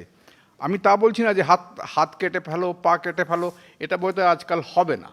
কিন্তু যাকে যাবজ্জীবন কারাদণ্ড দেওয়া হয় কোনো এক জঘন্য অপরাধের জন্য, তাকে সে তো প্রাণে ছাড়া পেল, কিন্তু তার পুরো জীবনটা একটা জীবন্ত মৃত্যু। যতদিন সে বাঁচবে, till the end of his natural life, সেই জন্যে জাস্টিসরা বলেন till the end of his natural life, 14 বছর না। এখন আমরা দেখেছি যারা এখানে আইনজ্ঞ আছেন, তারা বলবেন যে even end of the natural লাইফেও অ্যাপিল এসেছে এবং অ্যাপিলটাকে পাল্টে দিয়েছে, 14 বছর পর ছেড়ে দিয়েছে। That is not end of the natural life. ওকে রাখো, জিইয়ে রাখো, বাঁচিয়ে রেখো না, জিইয়ে রাখো। যেরকম মাগুর মাছকে জিইয়ে রাখা হয়, 1/2 ইঞ্চি জলে হাঁসফাঁস করে, সেই রকম সারা জীবন যেন সে করে। আমি সেইটা বলছিলাম। ধন্যবাদ জেনারেল রায়চৌধুরী। আমার রবীন্দ্রনাথের কথা মনে পড়ছিল যে পাথরের গহ্বরে যে ব্যাঙটা বেঁচেছিল সে আসলে টিকে ছিল, মৃত্যুতে সে জীবন পেল। গৌতম দা আমার পরের বক্তা পক্ষের। নমস্কার। আমার পরে চন্দ্রিলবাবু যে কথাগুলি বললেন তার উত্তরে প্রফেসর অভিরূপ সরকার ঠিক বলেছেন। আশা করি আপনাকে আমি অনুরোধ করব একবার যদি আপনি 35তম ল কমিশনের রিপোর্টটি দেখে নেন, এবং আমেরিকার কথা যেটা অধ্যাপক সরকার বললেন যে সমস্ত স্টেটে বা কাউন্টিতে যেখানে মৃত্যুদণ্ড কার্যকর করা হয়েছে সেখানে কিন্তু অপরাধ আনুপাতিকভাবে কমেছে, এবং দুটি রাজ্যের সঙ্গে কখনোই কিন্তু সেইভাবে তুলনীয় নয়। এটা অধ্যাপক সরকার চমৎকার বলেছেন। দ্বিতীয়ত আপনি রিভেঞ্জের কথা বললেন। শাস্তি কিন্তু যেটা দেওয়া হয় এটা কিন্তু রিভেঞ্জ নয়, এটা হচ্ছে রিট্রিবিউশন। এই রিভেঞ্জ এবং রিট্রিবিউশন যদি আপনি এক করে দেন, আমার মনে হয় আপনি কিন্তু ভাবের ঘরে চুরি করবেন। সুজাতবাবুর কথা অবশ্য আমার কিছু বলার নেই, তিনি যেটা বলেছেন তিনি অন্য অর্থে বলেছেন, এই নিয়ে হয়তো অন্য আলোচনা হতে পারে। আর সুজাতবাবু খুব চমৎকার বলেছেন যে সন্ত্রাসবাদীদের এবার থেকে আমার মনে হয় ওনার যে মানবাধিকার সংগঠন আছে সেখানে পাঠিয়ে দেওয়া যেতে পারে, তিনি তাদের বুঝিয়ে টুঝিয়ে আবার স্বাভাবিক জীবনে ফিরিয়ে আনবেন। আর সেই জন্যে আমি জেনারেল শঙ্কর রায়চৌধুরী আছেন, তিনি আমাদের বহুদিন ভারতের অত্যন্ত শ্রদ্ধেয় সেনাপ্রধান ছিলেন, তাকে অনুরোধ করব তিনি যদি বর্তমান সেনাপ্রধানকে একবার অনুরোধ করেন যে আমরা কাশ্মীর এবং অন্যান্য জায়গায় সন্ত্রাসবাদীদের যখন মোকাবিলা করি তখন এবার আর সেই মোকাবিলায় না গিয়ে তাদের ধরে বেঁধে সুজাতবাবুর কাছে পাঠিয়ে দিতে, যাতে আজমল গুরু বা কাসফ বা ইয়াকুব মেনন বা এরপরে যদি কখনো টাইগার মেনন অথবা আমাদের বিখ্যাত যারা আছেন ডি গ্রুপের তারা যদি ধরা পড়ে, তারা আপনার কাছে গিয়ে হয়তো সত্যি সত্যি সুস্থ জীবনে ফিরে আসতে পারবেন।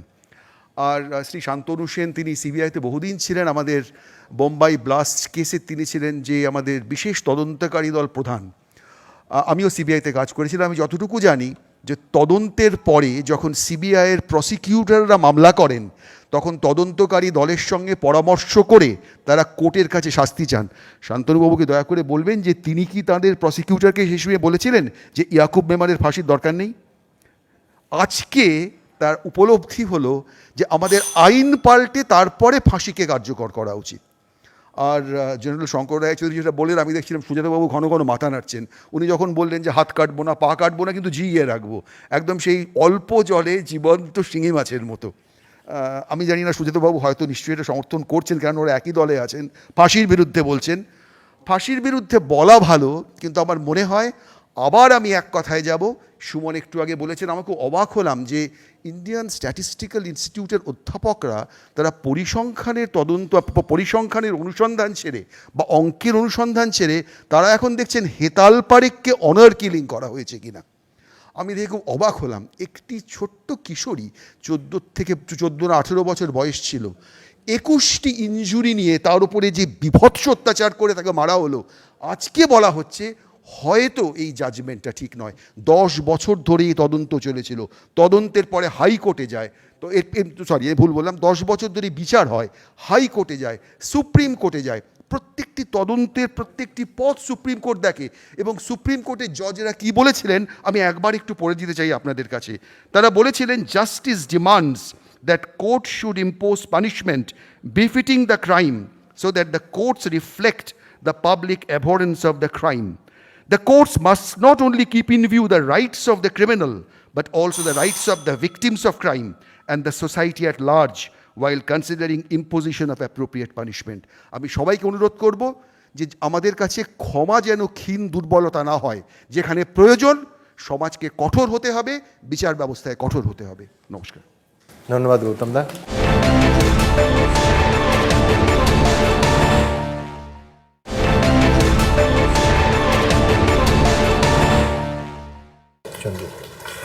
গৌতমবাবু বললেন রিভেঞ্জ আর রিট্রিবিউশনকে এক করলে আমি ভাবের ঘরে চুরি করব। রূপা এবং তিলোত্তমার বক্তব্য শুনেও যদি ওর মনে হয় রিভেঞ্জ আর রিট্রিবিউশনকে ওরা ইকুয়েট করছেন না, তাহলে উনি ভাবের ঘরে চুরি করবেন। রূপা যা বলেছেন সেটা খুব সহজ কথা, যে যারা নৃশংসভাবে খুন করছে, আমরা নাকি বলেছি সেটা নৃশংসতা নয়, তা নয়, সেটা নৃশংসতা। তার শাস্তি নিশ্চয়ই দিতে হবে, কিন্তু শাস্তি দেওয়া মানে তাকে খুন করা নয়, তাহলে তারই স্তরে নেমে যাওয়া হবে। রূপা বলেছে বেশ করা যায়নি, বেশ করবে, নেমে যাওয়া। গান্ধীজি বলেছিলেন চোখের বদলে চোখ নিলে সারা পৃথিবী অন্ধ হয়ে যাবে। রূপা তিলোত্তমা বলছে বেশ হবে, অন্ধ হবে, ব্রেল পদ্ধতিতে মহাভারত পড়বে। ভালো কথা।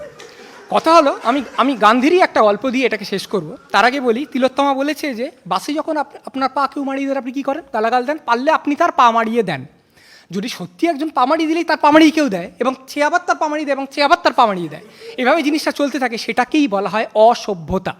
সভ্যতা হচ্ছে প্রাইমারি যে ইম্পালস মানুষের, তক্ষুনি অটোওয়ালা আমার সঙ্গে বাজে ব্যবহার করলে আমারও মনে হয় অটোওয়ালাকে মেরে ফেলি, একজন রূপসী মেয়ে গেলে তক্ষুনি আমার মনে হয় জড়িয়ে ধরি।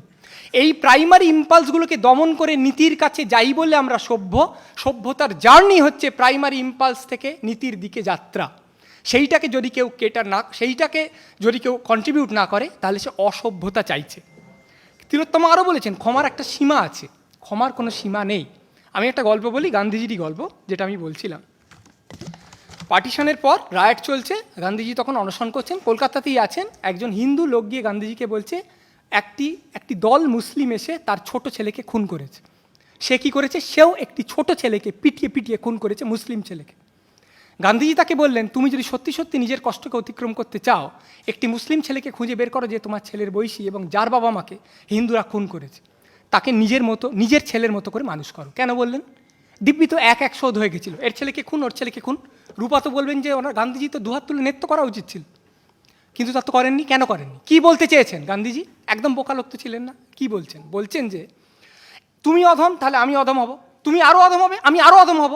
এই যে এক খেলা চলছে, এই খেলাটা ভেঙে দিয়ে তুমি বলো যে একটা অধমতার কাউন্টার পয়েন্ট হিসেবে তুমি একটা উত্তমতা দাও। এইটা হচ্ছে গান্ধীজির কথা। রাষ্ট্রকেও তাই বলতে হবে। সাধারণ মানুষের যে প্রাইমারি ইম্পালস, যে রিভেঞ্জ নাও, সেইটাকে অতিক্রম করে রাষ্ট্রকে মানুষকে শেখাতে হবে, প্রতিশোধ কামনা কমাতে হবে এবং বলতে হবে নিশ্চয়ই শাস্তি হবে। ওই লোকটা স্বাধীনতা চিরদিনের জন্য হরণ করে দেওয়া হবে, ওকে কোনোদিন বেরোতে দেওয়া হবে না, জেলখানায় ওকে পৌঁছতে হবে। কিন্তু ওর শাস্তি চাইতে চাইতে তুমি আরেকটা ও হয়ে যেও না। রূপা বলেছেন এইসব লোকগুলোর মানবাধিকার আবার কি, এরা মানুষই নয়। যদি এই লোকগুলো তাদের হীন ইতর কাজকর্মের মধ্যে দিয়ে মানুষ হিসেবে কনসিডার হওয়ার অধিকার হারায়, রাষ্ট্র যেন তাদের মানুষ হিসেবে কনসিডার করার উদারতা কখনো না হারায়। সেইটা সভ্যতা, সেইটার দিকে আমাদের পক্ষ সেইটার দিকে টার্গেট করে এগিয়ে যাচ্ছে, সেইটা যেন মনে থাকে। একজন কৃষ্ণ ভক্ত বলেছেন, মহাভারত নিয়ে আমি যা কথা বলেছি কৃষ্ণ তার উল্টো কথা বলেছেন। মহাভারতের গোড়ায় লেখা আছে এই কাব্যকে আজও কবিরা বলছেন কালো, আগেও বলেছেন কালো বলবেন। তার মানে এই কাব্যকে আগেও অন্যভাবে ইন্টারপ্রেট করা হয়েছে, এখনও করা হচ্ছে, কালো হবে। আমরা অন্যভাবে ইন্টারপ্রেট করছি কারণ আমরা উন্নত, আমরা সভ্য। ধন্যবাদ। ধন্যবাদ চন্দ্রিল।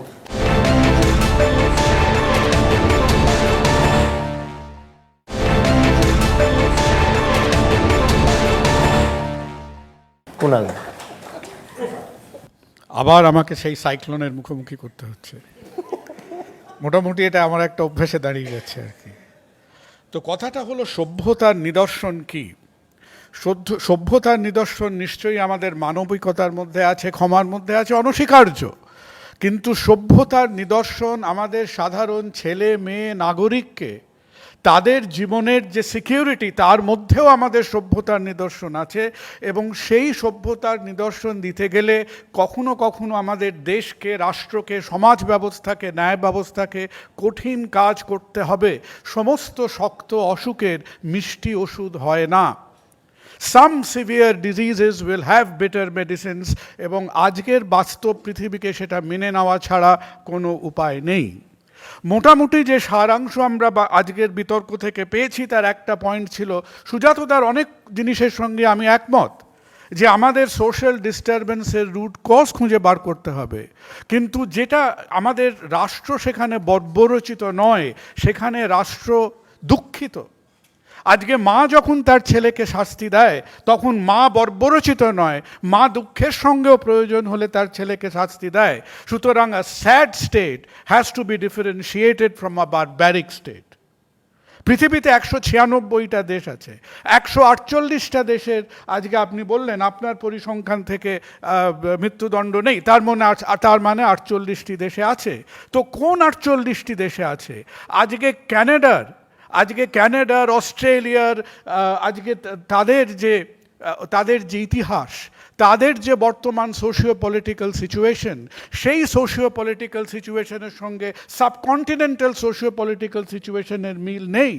আমরা লক্ষ লক্ষ মৃতদেহের ওপর দিয়ে শাসন হয়েছি।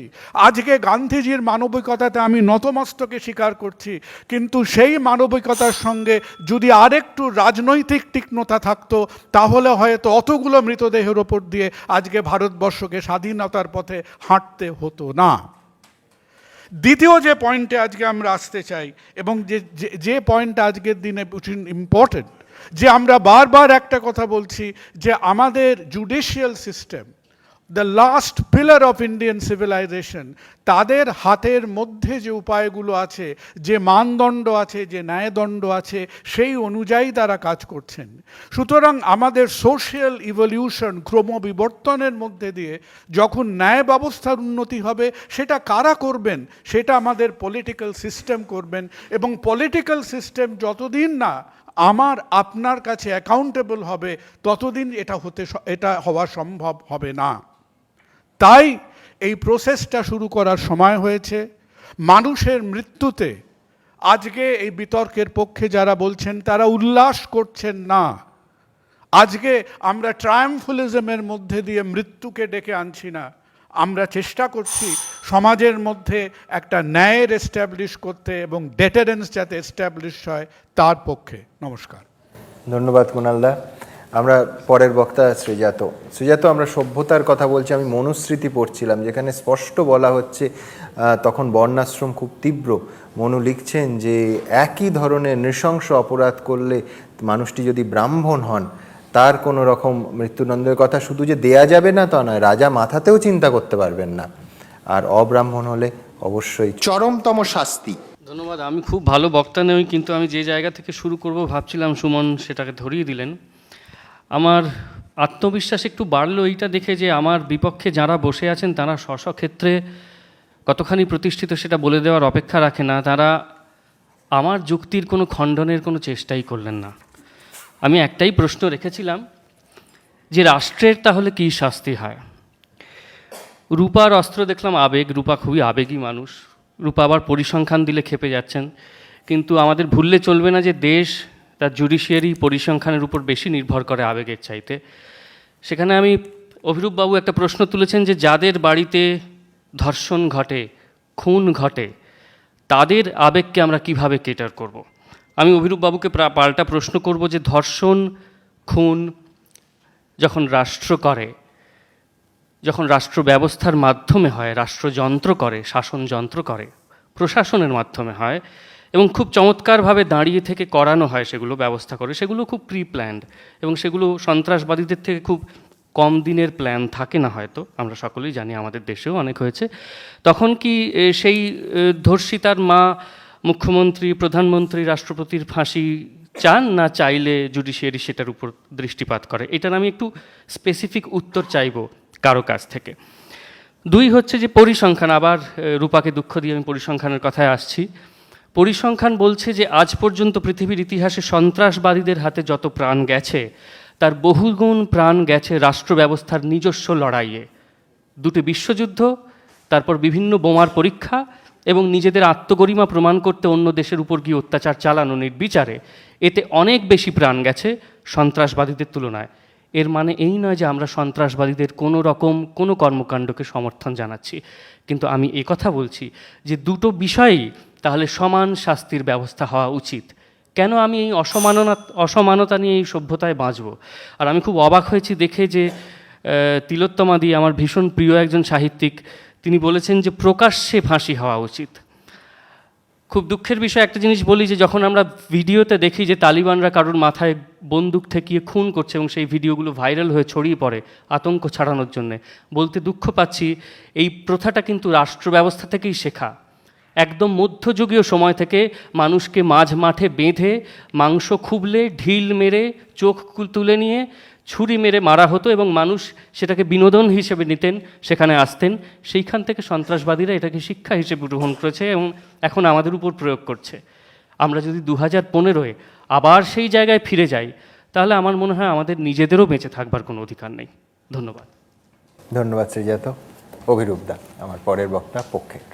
ছেলেবেলায় সবার ওপরে বলে একটা ছবি দেখেছিলাম, যার শেষ দৃশ্যে ছিল ছবি বিশ্বাস বলছেন তাকে ভুল করে 20 বছর 22 বছর জেল হয়েছিল তার। তিনি বলছেন যে ফিরিয়ে দিতে পারো আমার 22টা বছর। আমি এই কথা এই জন্যে বলছি যে সুজাতবাবু বললেন যে ফাঁসি দিলে ফেরত নেওয়া যায় না। 20 বছর জেল হলে কি ফেরত নেওয়া যায়? কোনোটাই ফেরত নেওয়া যায় না। অতএব প্রতিশোধ যদি বলতে হয়, দুটোই প্রতিশোধ। কিন্তু দেখুন, আমরা যদি ফাঁসির বিরোধিতা করি, আমরা ভায়োলেন্সের বিরোধিতা করি, খুব ভালো কথা, তাহলে পুলিশরা কেন প্রাণঘাতী বুলেট নিয়ে দুষ্কৃতীদের মোকাবিলা করে? তারা তো ঘুম পাড়ানি বুলেট নিয়েও করতে পারত। যেসব বুলেট দিয়ে বাঘেদের ঘুম পাড়ানো যায়, সেই সব বুলেট দিয়ে যদি দুষ্কৃতীদের ঘুম পাড়িয়ে দিয়ে তারপর তাদের সংশোধন করা যায়, তাহলে তো খুব ভালো হতো। আসলে সংশোধন করা যায় না। যে মানুষটা দীর্ঘদিন ধরে পরিকল্পনা করে 100-200 নিরীহ মানুষকে মারছেন, তার সংশোধন আগেই হয়ে গেছে, তার একটা পরিবর্তন হয়ে গেছে, তাকে কোনোভাবে সংশোধন করা সম্ভব নয়। এখন কথাটা হচ্ছে, শ্রীজাত যেটা বললেন, রাষ্ট্র, অনেক রাষ্ট্র ইভিল স্টেট আছে যারা লক্ষ লক্ষ মানুষকে মেরেছেন। আমরা হিটলারের কথা জানি, স্টালিনের কথা জানি। কিন্তু সেখানে কথাটা হলো যে সেই সব রাষ্ট্র বা রাষ্ট্রপ্রধানদের শাস্তি হওয়া উচিত, কিন্তু তার মানে এই নয় যে যারা, যে টেররিস্টরা সাধারণ মানুষদের মারছেন তাদের শাস্তি হওয়া উচিত নয়, এটা তো ইমপ্লাইড হয় না। অর্থাৎ কিনা যেসব রাষ্ট্রনায়করা ইভিল, যারা লক্ষ লক্ষ মানুষ মেরেছেন, তাদেরও শাস্তি হওয়া উচিত, আবার যেসব উগ্রপন্থীরা সাধারণ মানুষদের মারছেন তাদেরও শাস্তি হওয়া উচিত। অর্থাৎ শ্রীজাতর কথা থেকে কখনোই প্রমাণিত হয় না যে ফাঁসি তুলে দেওয়া উচিত। এবারে স্বাধীনতা হরণ করলেই কি তাকে যথেষ্ট শাস্তি দেওয়া হলো? চন্দ্রিল বলেছেন, স্বাধীনতা হরণ করো, প্রাণ নিও না। স্বাধীনতা হরণ করে কি তাকে সংশোধন করা যায়? আমি যেটা বারবার বললাম যে সংশোধনটা সম্ভব হয় না। আমি শেষ করব একটা পুরনো কবিতা মনে পড়ল, কিছুটা স্মৃতি থেকে উদ্ধার করছি। শুধু প্রেম নয়, কিছু ঘৃণা রেখো মনে, যেমন অনেক বৃক্ষ কোমলাঙ্গ কাঁটা দিয়ে ঢাকে। ক্ষমা মহাত্মার শয্যা, তুমি আমি সাধারণ লোক। আমাদের ক্ষমা মানে পিছু হটা, দুর্বলতারই অন্য নাম।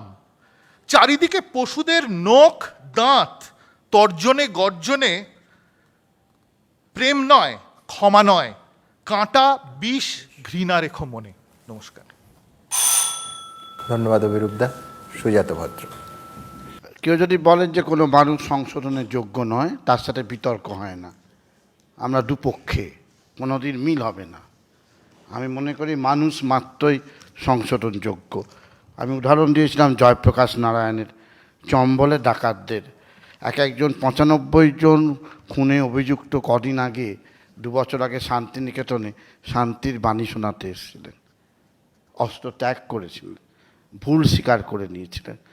2 ভিকটিমের জাস্টিস দেওয়া উচিত। কোনো মানবাধিকার কর্মী কখনো বলে না, যখন পুলিশের দ্বারা অত্যাচারিত হয়ে কেউ লকআপে মারা যায় তখন আমরা ভিকটিমের পক্ষে। যখন মনোরমাকে গুলি করে মারা হয় তখন আমরা ভিকটিমের পক্ষে, জাস্টিসের পক্ষে আমরা দাঁড়াই। একটু সাধারণ অর্থে ভিকটিমের জাস্টিস কি মৃত্যুদণ্ডে? জাস্টিসটা পাওয়া যায় কি শুধুমাত্র মৃত্যুদণ্ডে? আর কোনো সাজা নেই যেখানে জাস্টিস পাওয়া যায়? সিস্টার প্রোজিয়ানের কাজ আপনারা জানেন, আমেরিকান সিস্টার সারা জীবন যারা মৃত্যুদণ্ডে দণ্ডিত মানুষের কাছে গিয়ে, যারা ভিকটিমের কাছে গিয়ে প্রাণ ভিক্ষা করেছে। রূপালী বলছে ভিকটিমদের নিয়ে আসুন, ভিকটিমদের পরিবারকে নিয়ে আসুন। সিস্টার প্রোজিয়ামের dead man walking, dead man talking বই পড়ুন। উনি ভিকটিমের বাড়িতে গিয়ে বলেছেন, ভিকটিম হচ্ছে নো, ওই কাঁচে আমি দেখব আমার মেয়েকে যে মেরেছে তার আমি লেথালে মৃত্যুদণ্ডটা দেখব। হয়ে গেছে। তার 1 মাস বাদে সিস্টারকে ডেকে বলে যে ওই ছুরি যেভাবে আমার, ওই লোকটা যেভাবে ছুরি মেরে মেরে আমার মেয়েকে মেরেছিল সেইভাবে তো মরল না, 5 মিনিটে লেথালে মরে গেল। আমার শান্তি হচ্ছে না। কিসে শান্তি? আমি আমার প্রিয়জনকে কোনোদিন ফিরে পাবো না। কিন্তু যে আমার প্রিয়জনকে মেরেছে, যদি তাকে আমি সমাজে ইন্টিগ্রেট করিয়ে উদাহরণ হিসেবে দেখাতে পারি যে ওই ধরনের অন্যায় করা উচিত নয়, কাম্য নয়, এটা একটা rigorous process. It's not easy solution. মেরে দিলাম, আমি হাত পা ধুয়ে দিলাম, মেরে দিয়েছি, না এভরিথিং ইজ ওকে, নো। স্টেটের একটা রিগোরাস প্রসেস। আমি একটা কথা বলি, রেয়ারেস্ট অফ রেয়ার নিয়ে কথা উঠেছে, হাস্যকর। সুপ্রিম কোর্টের বিচারপতিরা বলেছেন রেয়ারেস্ট অফ রেয়ারে কোনো মানে হয় না। বিখ্যাত জজ জাস্টিস সিনহা, যে SB সিনহা, কলকাতা হাইকোর্ট থেকে সুপ্রিম কোর্টে গেছেন, তার সেন্টেন্সিং পলিসি নিয়ে প্রশ্ন আছে। What does it mean by rarest of rare?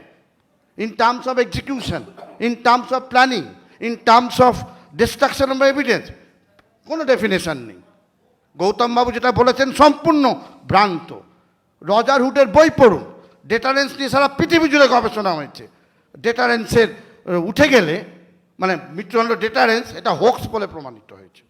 আপনারা আলবার্ট ক্যামু আর কোয়েসলেয়ারের বই পড়ুন, সিদ্ধান্ত করে মতো করে লেখা যে মৃত্যুদণ্ড কি বিভৎস এবং তার কোনো ভ্যালু নেই, যেটার কোনো ভ্যালু নেই তাকে আমি রাখবো কেন আমার স্ট্যাটুট বুকে। আমি আর এক লাইন, সেটা হচ্ছে মানে যেহেতু অনেকেরটা উত্তর দিচ্ছি আমি মানবাধিকারের জায়গা থেকে দিচ্ছি। রাষ্ট্র আমার বাড়িতে পাঠিয়ে দেবেন গৌতমবাবু, আমি খুশি হব সেই ধরনের মানুষকে, যদি আমার সে ধরনের ক্ষমতা থাকে আমি যদি তাকে সংশোধন করে নিয়ে আসতে পারি এবং গৌতমবাবুর মুখের সামনে দাঁড় করাতে পারি, তার থেকে বড় আনন্দ আমার কিছু হবে না। ধন্যবাদ। তিলোত্তমা। রাষ্ট্রের অবস্থা হয়েছে যদি আইনসঙ্গতভাবে চলে তাহলে বাঘের মতো। মানে বাঘ যখন লোকালয়ে ঢুকে মানুষ মারে তখন বলা হয় প্রচণ্ড হিংস্র, আর মানুষ যখন বাঘের জায়গা জঙ্গলে ঢুকে বাঘ মারে তখন বলা হয় শিকার শিকার খেলা। আমাদের অবস্থাটা হয়েছে তাই। আমরা মনে করছি যে অনেক অনেক ক্রিমিনাল যারা প্রাণদণ্ডে দণ্ডিত বা আরও অনেক বেশি আরও অন্যান্য কঠিন শাস্তি যারা পেয়েছেন তারা পরিবর্তনযোগ্য, যার জন্য সংশোধনাগারে রাখাটাই তাদের ভালো ছিল, মৃত্যুদণ্ড দেওয়াটা নয়। হ্যাঁ, এখানে কন্ডাক্ট আর মেন্টালিটি দুটোর মধ্যে বোধহয় তফাৎ করাটা খুব প্রয়োজন। এবং আমাদের যদি বিচার ব্যবস্থার ওপর আস্থা রাখতে হয়, যদি আমাদের তদন্তের ওপর আস্থা রাখতে হয়, তাহলে আমাদের এই ব্যাপারটা তারা যে বুঝছেন এই বিষয়ে আমাদের আস্থা রাখতে হবে। যে মেন্টালিটির মধ্যে দিয়ে যারা হত্যা করে তারা কোনো দিনও পাল্টায় না। বারবার আমেরিকার কথা উঠে আসছে, এখানকার একটা ঘটনার কথা বলি। একটি ছেলে, সে 30 জনকে খুন করেছিল এবং প্রচুর ধর্ষণ করেছিল। প্রত্যেক অপরাধীর তার নিজের অপরাধের সাপেক্ষে কিছু না কিছু যুক্তি থাকে। সেই ছেলেটি বলেছিল যে নারীকে দেখলেই তার নাকি প্রচণ্ড ক্রোধ জন্মায়, কারণ তার ভিতরে লিবিডো জেগে ওঠে এবং তার ফলে সে অপরাধ করতে প্ররোচিত হয়। সুতরাং তার সামনে নারী আসা উচিত নয়, তার সামনে কখনো ব্লু ফিল্ম দেখানো উচিত নয়। সে কম্পিউটারে ব্লু ফিল্ম দেখে নাকি এই সমস্ত করতে প্ররোচিত হয়েছিল। সুতরাং এটা সমর্থনযোগ্য নয়, তার মানসিকতার পরিবর্তন করা সম্ভব হয়নি। সে বারবার প্রাণ ভিক্ষা চাইছে এবং সে মনে করছে যে জেলে থেকে সে বাকি জীবনটা কাটিয়ে দিতেও রাজি, কিন্তু সে নিজেকে পাল্টাবে না। আজকে রাষ্ট্রের কথা বারবার উঠে আসছে, আজকে ক্ষমার কথা উঠে আসছে। ক্ষমা নিশ্চয়ই অসীম তার ক্ষমতা, কিন্তু সেটা ব্যক্তিগত ক্ষেত্রে যতখানি, সমষ্টিগত ক্ষেত্রে কি ততখানি সত্যি হয়? আজকে ধরুন একজনের হাতে 10 জনের প্রাণ রয়েছে। আমি যদি মনে করি যে সেই ব্যক্তিকে আমি হত্যা করব না, তাহলে সেই 10 জনের প্রাণ নাও থাকতে পারে, আবার থাকতেও পারে। কিন্তু পরিস্থিতি যদি এমন হয় যে সেই ব্যক্তিকে আমি যদি মেরে ফেলি তাহলে সেই 10 জন বেঁচে যাবে, আমি সেক্ষেত্রে সেই ব্যক্তিকে মেরে ফেলাই সাব্যস্ত করব। সমষ্টির ক্ষেত্রে সিদ্ধান্ত নেওয়াটা ব্যক্তিগত জীবনের মতো সহজ হয় না। আজকে যদি আমাদের দেশ আক্রান্ত হয়, দেশ কি বলবে? যে আমরা যেহেতু মারবো না, আমরা যেহেতু হিংসা করব না, সেহেতু আমরা নিজেকে ডিফেন্ড করব না, আমরা আক্রমণকারীকে মারবো না। সেখানেও তো আমি বিদেশের মানুষকে মারবো, সেখানেও তো মানবাধিকার অতিক্রম করব, সেখানে আমি নিজেকে বাঁচাতে গিয়ে হত্যাই তো করব শেষ পর্যন্ত। সেখানে কি রাষ্ট্রকে আমি ফাঁসিতে ঝোলাতে চাইবো? আসলে হিংসা ভালো নয়, প্রতিহিংসাও ভালো নয়, আমরা প্রত্যেকে জানি, প্রত্যেকে মানি। আজকে শ্রীজাত আমাকে বলছেন মধ্যযুগীয় কথাবার্তা বলেছি। হ্যাঁ, বলেছি মধ্যযুগীয়, তার কারণ প্রিমিটিভ। মধ্যযুগীয় ঘটনা এখনও মেয়েদের সঙ্গে প্রতিদিন ঘটছে, শিশুদের সঙ্গে প্রতিদিন ঘটছে, কোনো কোনো পুরুষের সঙ্গেও ঘটছে। সেটা বন্ধ করতে পারেনি আজ পর্যন্ত কেউ। ধর্ষণ মধ্যযুগীয় নয়। সুতরাং আজকে মধ্যযুগীয় ঘটনা নাকি আমরা বলবো যে প্রবৃত্তির সঙ্গে সঙ্গে, মানুষের বিবর্তনের সঙ্গে সঙ্গে যখন প্রবৃত্তিও এসেছে, তখন ধর্ষণকে আমরা ভীষণ মডার্নাইজড, ভীষণ সিভিল একটা লক্ষণ বলে জানবো না। আমরা হিংসার সমর্থক নই। একজনকেও যদি প্রাণদণ্ড দিতে না হয় তাহলে তার থেকে আনন্দের আর কিছু হয় না। কিন্তু এটা অবাস্তব। যে সমাজের কথা চন্দ্রিল বলছিলেন, সেটা একটা ইউটোপিয়া, সেটা একটা কল্পিত জায়গা। আমরা তার দিকে রওনা হয়েছি, ঠিক, আমরা রাস্তায়, কিন্তু তার মানে এই নয় যে আমরা বাস্তবকে অস্বীকার করব, বাস্তবের প্রয়োজনীয়তাকে অস্বীকার করব। যেই মুহূর্তে প্রতিটি মানুষের মন থেকে হিংসা দূরীভূত হবে, প্রতিটি মানুষের মধ্যে থেকে হিংস্রতা চলে যাবে, সেই মুহূর্তেই সেই কল্পস্বর্গীয় বাস্তব রচিত হতে পারে। তার আগে অবধি নয়, তার আগে অবধি মানুষকে দৃষ্টান্তমূলক শাস্তি দিতে হবে, তা না হলে সভ্যতাকে টিকিয়ে রাখা মুশকিল। ধন্যবাদ। তিলোত্তমা। আমি আশ্বস্ত হলাম, তুমি বললে আমরা রাস্তায়, আমার তো ধারণা ছিল আমরা রাস্তা হারিয়ে ফেলেছি। আমার তৃতীয় রাউন্ড। এই রাউন্ড আপনারা জানেন ওপেন রাউন্ড। কারুর যদি কোনো বক্তব্য থাকে আলোচনার প্রেক্ষিতে শুরু করতে পারেন, খুব সামান্য সময়। হ্যাঁ হ্যাঁ, সমষ্টিগত ক্ষমা অত্যন্ত গুরুত্বপূর্ণ প্রশ্ন তিলোত্তমা করেছেন। জেনে বা অজেনে আমি জানি না, সাউথ আফ্রিকাতে যখন সাদা কালোর ফারাক গুজে ম্যান্ডেলারা ক্ষমতায় এলেন, এখন পৃথিবীতে চলছে ট্রানজিশনাল জাস্টিস। ট্রানজিশনাল জাস্টিস যাদের কালোরা ক্ষমতা এসেছে, সাদারা যারা ভালো বাড়ি পুড়িয়ে দিয়েছে কালোদের, তাদের মারা নয়। প্রত্যেকে উঠে দাঁড়িয়ে বলেছে আমরা ভুল করেছি। ইনক্লুডিং ম্যান্ডেলা দাঁড়িয়ে বলেছেন আমার যে গোপন বাহিনী ছিল, আমি অহিংসার সেই গোপন বাহিনী অন্যায় করেছে। প্রত্যেকে উঠে দাঁড়িয়ে তার আন্তরিক জায়গা থেকে ক্ষমা চেয়ে নিয়েছিলেন। তখন ট্রানজিশনাল জাস্টিসে সমাজটা মিটে যায়। দুই, বারবার অনেকে আমাকে বলেছে, রূপাদেবীর আগে ধনঞ্জয়ের সময় আমাকে একই পরোক্ষে, এবারে পরোক্ষে তখন প্রত্যক্ষ বলেছিলেন, আমার মেয়ে যদি ধর্ষিতা হয়, খুন হয়, তারপরও কি আমি সেই ধরা পড়ার পর আমি তার ফাঁসি চাইব না? আমার তখনও উত্তর ছিল, আজও উত্তর আমার। ঘটনা দুঃখজনক, আমার মেয়ে যদি খুন হয় আমি কাঁদবো, কিন্তু আমি তার ফাঁসি চাইব না। সেই লোকটাকে আমি সংশোধন, কেন মেয়েকে ওই চোখে দেখে সেটা আমি দাবি করব, তার সংশোধন করব, তাকে ফিরিয়ে আনার চেষ্টা করব। সেখানে আমার শান্তিটা খুঁজবো আমি, তাকে যদি ফিরিয়ে আনতে পারি। যদি না পারি আমি বিচ্যুত হব। আমি ডাক্তারবাবুকে একটা কথা বলি, ডাক্তার হচ্ছে জীবন দেওয়ার কথা। ডাক্তার যখন জীবন নেওয়ার কথা বলেন, তখন মনে পড়ে আমেরিকান ডক্টরস অ্যাসোসিয়েশন বলে দিয়েছে লেথালের ওখানে গিয়ে তুমি ইঞ্জেকশনটা দেবে না। ইন্ডিয়ান মেডিকেল অ্যাসোসিয়েশন বলে দিয়েছে ফাঁসি কাটে ঝোলার পর হাড়টা ভেঙার পরও ভেঙেছে কি না, না ভেঙে থাকে বচ এক্সিকিউশন হয়, তুমি গিয়ে বলবে না এটাকে কী করে কারেক্ট এক্সিকিউশন হয়। ডাক্তারদের এটিক মহান, তারা জীবন বাঁচায়। যখন ডাক্তারও হিংসার কথা বলেন, জীবন নেওয়ার কথা বলেন, সভ্যতায় মধ্যযুগেতে চলে যাচ্ছে, মৃত্যুদণ্ডপন্থীরা মধ্যযুগে নিয়ে যাচ্ছেন, এটা প্রমাণিত হয়।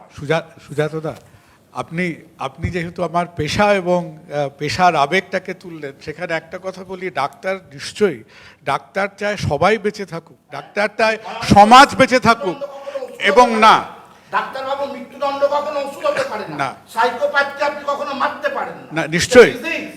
কিন্তু পৃথিবীর ইতিহাসটা একটু বিচিত্র, জানেন তো? আসাদ একজন ডাক্তার, আসাদ একজন, লন্ডনে বিগফুট ইনস্টিটিউশনে হ্যাঁ। যান, সাইকোপ্যাথদের রাখা হ্যাঁ, হয়। সুজাতদা, আসাদ একজন ডাক্তার, এবং এই যে গিলোটিন নামটা যার থেকে এসছে, সেও কিন্তু ঐতিহাসিকভাবে একজন ডাক্তার। পরের পয়েন্টটা হচ্ছে, আপনার সঙ্গে আমি সাউথ আফ্রিকার এক্সাম্পলটা একেবারেই স্বীকার করতে পারলাম না, কারণ পোস্ট ডি ক্লার্ক যখন সাউথ আফ্রিকা ভেবেছিল যে তাদের আন্তর্জাতিক কমিউনিটিতে আর জায়গা নেই, তখন South Africa resorted to opportunistic humanity. তার আগের আপনি example, when you quote history be accurate, when you quote history sir be accurate। তার আগে 5 দশক ধরে যখন শ্বেতাঙ্গ সুপিরিয়রিটি ছিল, তখন তারা ইউনাইটেড নেশনসের ভিটোকে বছরের পর বছর এক্স করে অ্যাপার্থাইড চালিয়ে গেছেন for 50 years. Absolutely, that is the issue. সুতরাং আমি একটা কথাই বলবো যে সাউথ আফ্রিকার হিউম্যানিটি ওয়াজ টোটালি অপরচুনিস্টিক। সুজাত বাবু যেটা বলছেন সেটা হচ্ছে যে মানুষকে সংশোধন করা যায়, পাল্টানো যায়। উনি বিশ্বাস করেন, করতেই পারেন, কিন্তু ইতিহাস বারবার দেখিয়েছে মানুষকে পাল্টানো যায় না। একটা অত বড় সোশ্যালিস্ট সিস্টেম ভেঙে পড়লো, ওটা একটাই বিশ্বাসের উপর ছিল যে মানুষকে পাল্টানো যায়, মানুষ তার স্বার্থ ত্যাগ করবে এবং তার ভিত্তিতেই একটা সোশ্যালিস্ট সমাজ গড়ে উঠবে। সেটা হয়নি, আমরা বারবার দেখেছি হয়। এখানে একটা প্রশ্ন আছে। মানুষ অত্যন্ত স্বার্থপর, তাকে পাল্টানো যায় না। আমি একটা প্রশ্ন করছি, শাস্তি দেয়া যায় না একটা প্রশ্ন করছি। হ্যাঁ, যেটা বহুবার আমি সব দিক থেকে শুনছি যে আপনাদের একটা ডিবেটের বড় পর্যায় হচ্ছে বা প্রসঙ্গ হচ্ছে মানুষকে পাল্টানো যায় না, সংশোধন করা যায় না, যে কারণে আমরা মশা কামড়ালে মেলে ফেলি। কারণ মশাকে তো সংশোধন করা যায় না। মশাকে আমি বসিয়ে শিখিয়ে একটা শিশিতে রেখে, না তুই কামড়াস না, বেরোলে আর কোনোদিন কামড়াবি না, প্রমিস কর, এটা হয় না। ফলে মশাকে আমরা মেরে ফেলি। এখন মানুষও মশার মতোই। এখন আপনাদের কথা হচ্ছে মানুষকে সংশোধন করা যায় না, অতএব মানুষকে মেরে ফেলো। এটা কোথাকার যুক্তি? না না, মানুষকে সংশোধন করা হয় না তা বলা হচ্ছে না। হ্যাঁ, বলা হয়েছে, না, বহুবার বলা হয়েছে, বলা বহুবার হচ্ছে যে বলা এটা হয়েছে। বক্তব্য, সেটা বহুবার হচ্ছে যে বলা কন্ডাক্ট এন্ড মেন্টালিটি, এই তফাৎটা বোঝা। কন্ডাক্ট, কেউ একটা হঠাৎ করে কিছু একটা অপরাধ করে ফেলে আবেগের বশে, একটা গালাগালি দিয়ে দেয়, একটা মেরে ফেলে, খুনও করে, এরকম অনেক অনেক ঘটনা আবার ঘটে। planned ও হয়। হ্যাঁ, আবার প্ল্যান্ড হয়। আমার কথা হচ্ছে যে এই আচরণগত মানে আচরণগত একটা অপরাধ, এবং একেবারে ঠান্ডা মাথায় ভেবে চিনতে তার একেবারে যেটা রাষ্ট্র হৃদয়ের করে। অন্তঃস্থল পর্যন্ত অপরাধ মানসিকতায় ভর্তি, এই দুটোর মধ্যে তফাৎ হ্যাঁ, করাটা জরুরি। মানে ঠান্ডা মাথার যে- অপরাধটা যে- রাষ্ট্র অনেক হ্যাঁ, বেশি করে। যে তারা সেটা- সংশোধনের অতীত। এই যে রাষ্ট্র যেমন সংশোধনের অতীত, কিন্তু শুনুন, রাষ্ট্র ঠান্ডা মাথায় অপরাধ করে, সেটা এখানে আলোচনার বিষয় নয়। যেটা বিষয় সেটা হচ্ছে যে মানুষদের রাষ্ট্র ফাঁসি দেওয়ার জন্য ডিসাইড করে এবং অনেক বছর ধরে ট্রায়াল চলার পরে শেষ পর্যন্ত, মানে 1000 কেস থাকলে তাতে হয়তো 4টে মানুষ পায়। তুমি এটা সেখানে বলতে চাইছো অনেক মধ্যরাতে অবধি বিচার ব্যবস্থা মধ্যরাত সক্রিয় থাকে। অবধি বিচারকরা চেষ্টা করেছেন তাকে বাঁচাবার। এমন তো নয় যে তাকে কোনো সুযোগ দেওয়া হয়নি বলবার। না, না, এবার এথিক্স, আপনি তো অনেকক্ষণ বললেন, এবার আমিও একটু বলি। আমি আপনাদের মতো তো জ্ঞানী মানুষ নই, কিন্তু একটা সোজা কথা বলি। সেটা হচ্ছে আমরা অনেকগুলো মানুষের একটা একটা করে অপরাধ দেখে বিচার করে আমাদের জুডিশিয়ারি বছরের পর বছর তাদেরকে সময় দিয়ে তাদেরকে নিজেদের প্রমাণ করার কোনো না কোনোভাবে ফাঁক তালে তাদের বেরোনো যায় কিনা, তাদেরকে বাঁচানো যায় কিনা, তার জন্য সেই খরচটা একটা লক্ষ লক্ষ কোটি কোটি টাকা খরচ। মানুষের যারা প্রাণ দেয়, এই মানুষগুলোকে মানে এই ঘটনাগুলো যারা ঘটান তাদেরকে সেভ করার জন্য যে মানুষগুলো, যে পুলিশ অথরিটিস, তারা যারা প্রাণ দেন, তাদের সবার মৃত্যু এই একটা দুটো ঘটনায়, এই কাসাব টাইপের লোকের জন্য জমে আছে, আটকে আছে। এবার সেই মানুষটাকে এত বছর পর সুযোগ দেওয়ার পর যখন তাকে মৃত্যুদণ্ড দেওয়া হয়, সেটা আমরা কি কেউ একবারও বলেছি নাকি কেউ বিশ্বাস করি যেটা কেউ খুশির গল্প, এটা একদমই কেউ তা বলা আনন্দের? হচ্ছে না। কিন্তু একটা সময় এসে মনে হয় যে মানুষগুলো এইভাবে দিনের পর দিন যন্ত্রণা পেয়েছে, তাদেরও কিন্তু বাঁচার রাইট ছিল, একেবারে তাদেরও বাঁচার রাইট ছিল। হ্যাঁ, ফাঁসিটা চরম সাজা, আমরা সবাই মানি তো এটা। তো সাজা তো অনেক রকম হতে পারে। যখন দেখা যাচ্ছে যে ফাঁসিটা অনেক লোকের যার হওয়া উচিত হচ্ছে না, তখন একটা বিবেচনা করা উচিত যে চরম সাজা কি অন্য কিছু আছে। লটারি যখন হয়ে যাচ্ছে, বেশি লোককে মারলে সাজা হচ্ছে না, কম লোককে মারলে সাজা হচ্ছে, তো এর প্রশ্নের উত্তরটা হচ্ছে চরম সাজার কি অন্য আগেকার কালে তো চুরি করলেও ফাঁসি হতো, একটা গরু চুরি করলে ফাঁসি হতো। হাত কেটে দেওয়া হতো। এবং এখানে না, একটা- আমেরিকায় রাসলারদের ফাঁসি হতো। স্যার, যেটা রূপা এটাই বলতে চাইছিলেন যে ফাঁসিটা কিন্তু সাধারণ অপরাধের ক্ষেত্রে নয়, নৃশংসতম বিরলতম ক্ষেত্রে। এবং আমাদের যে বিচার ব্যবস্থা তারপরেও যে প্রেসিডেন্সিয়াল পার্ডন, গভর্নরের পার্ডন ইত্যাদি মিলে সবসময় কিন্তু একটা জায়গায় রয়েছে। আমি বলছি লং রোপ।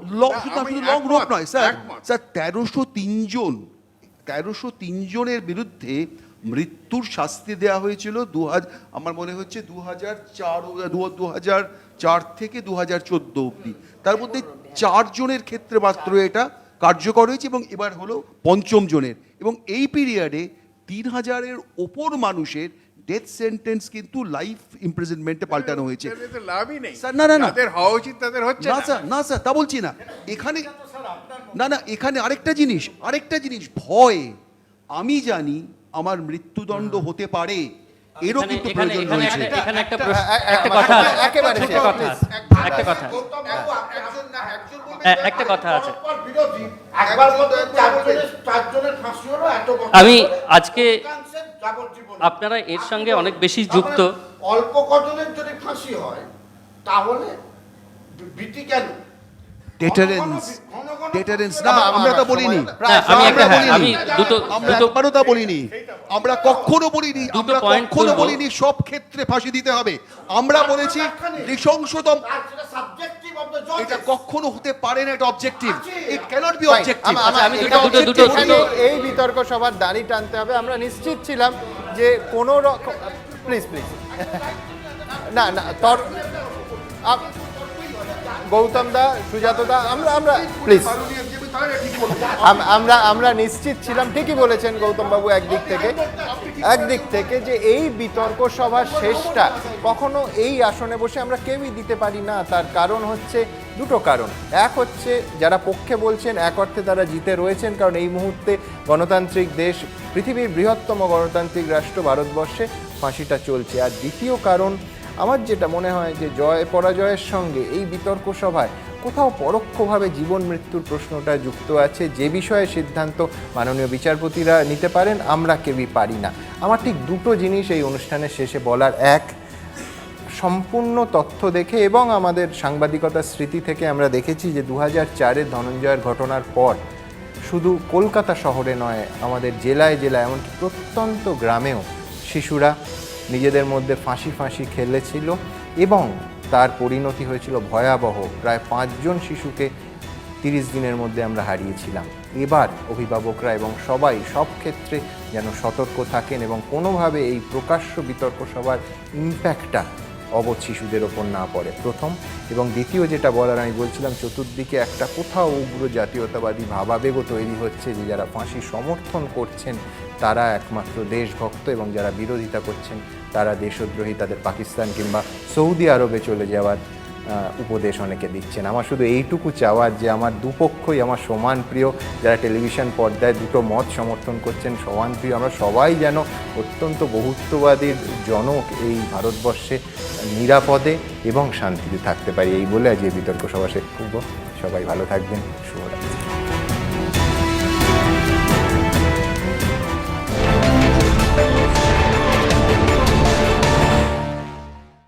নিবেদন করছেন United Bank of India, the bank that begins with you, powered by the সোমিস, you can, I can, we all can. সহযোগী নিবেদক doctor Paul's, the leader in hair, skin and cosmetic surgery, Desun hospital, তোমার ছুটি আমার নয়, এবং beverage partner ultra force music series, एक नया एडवेंचर का स्वाद।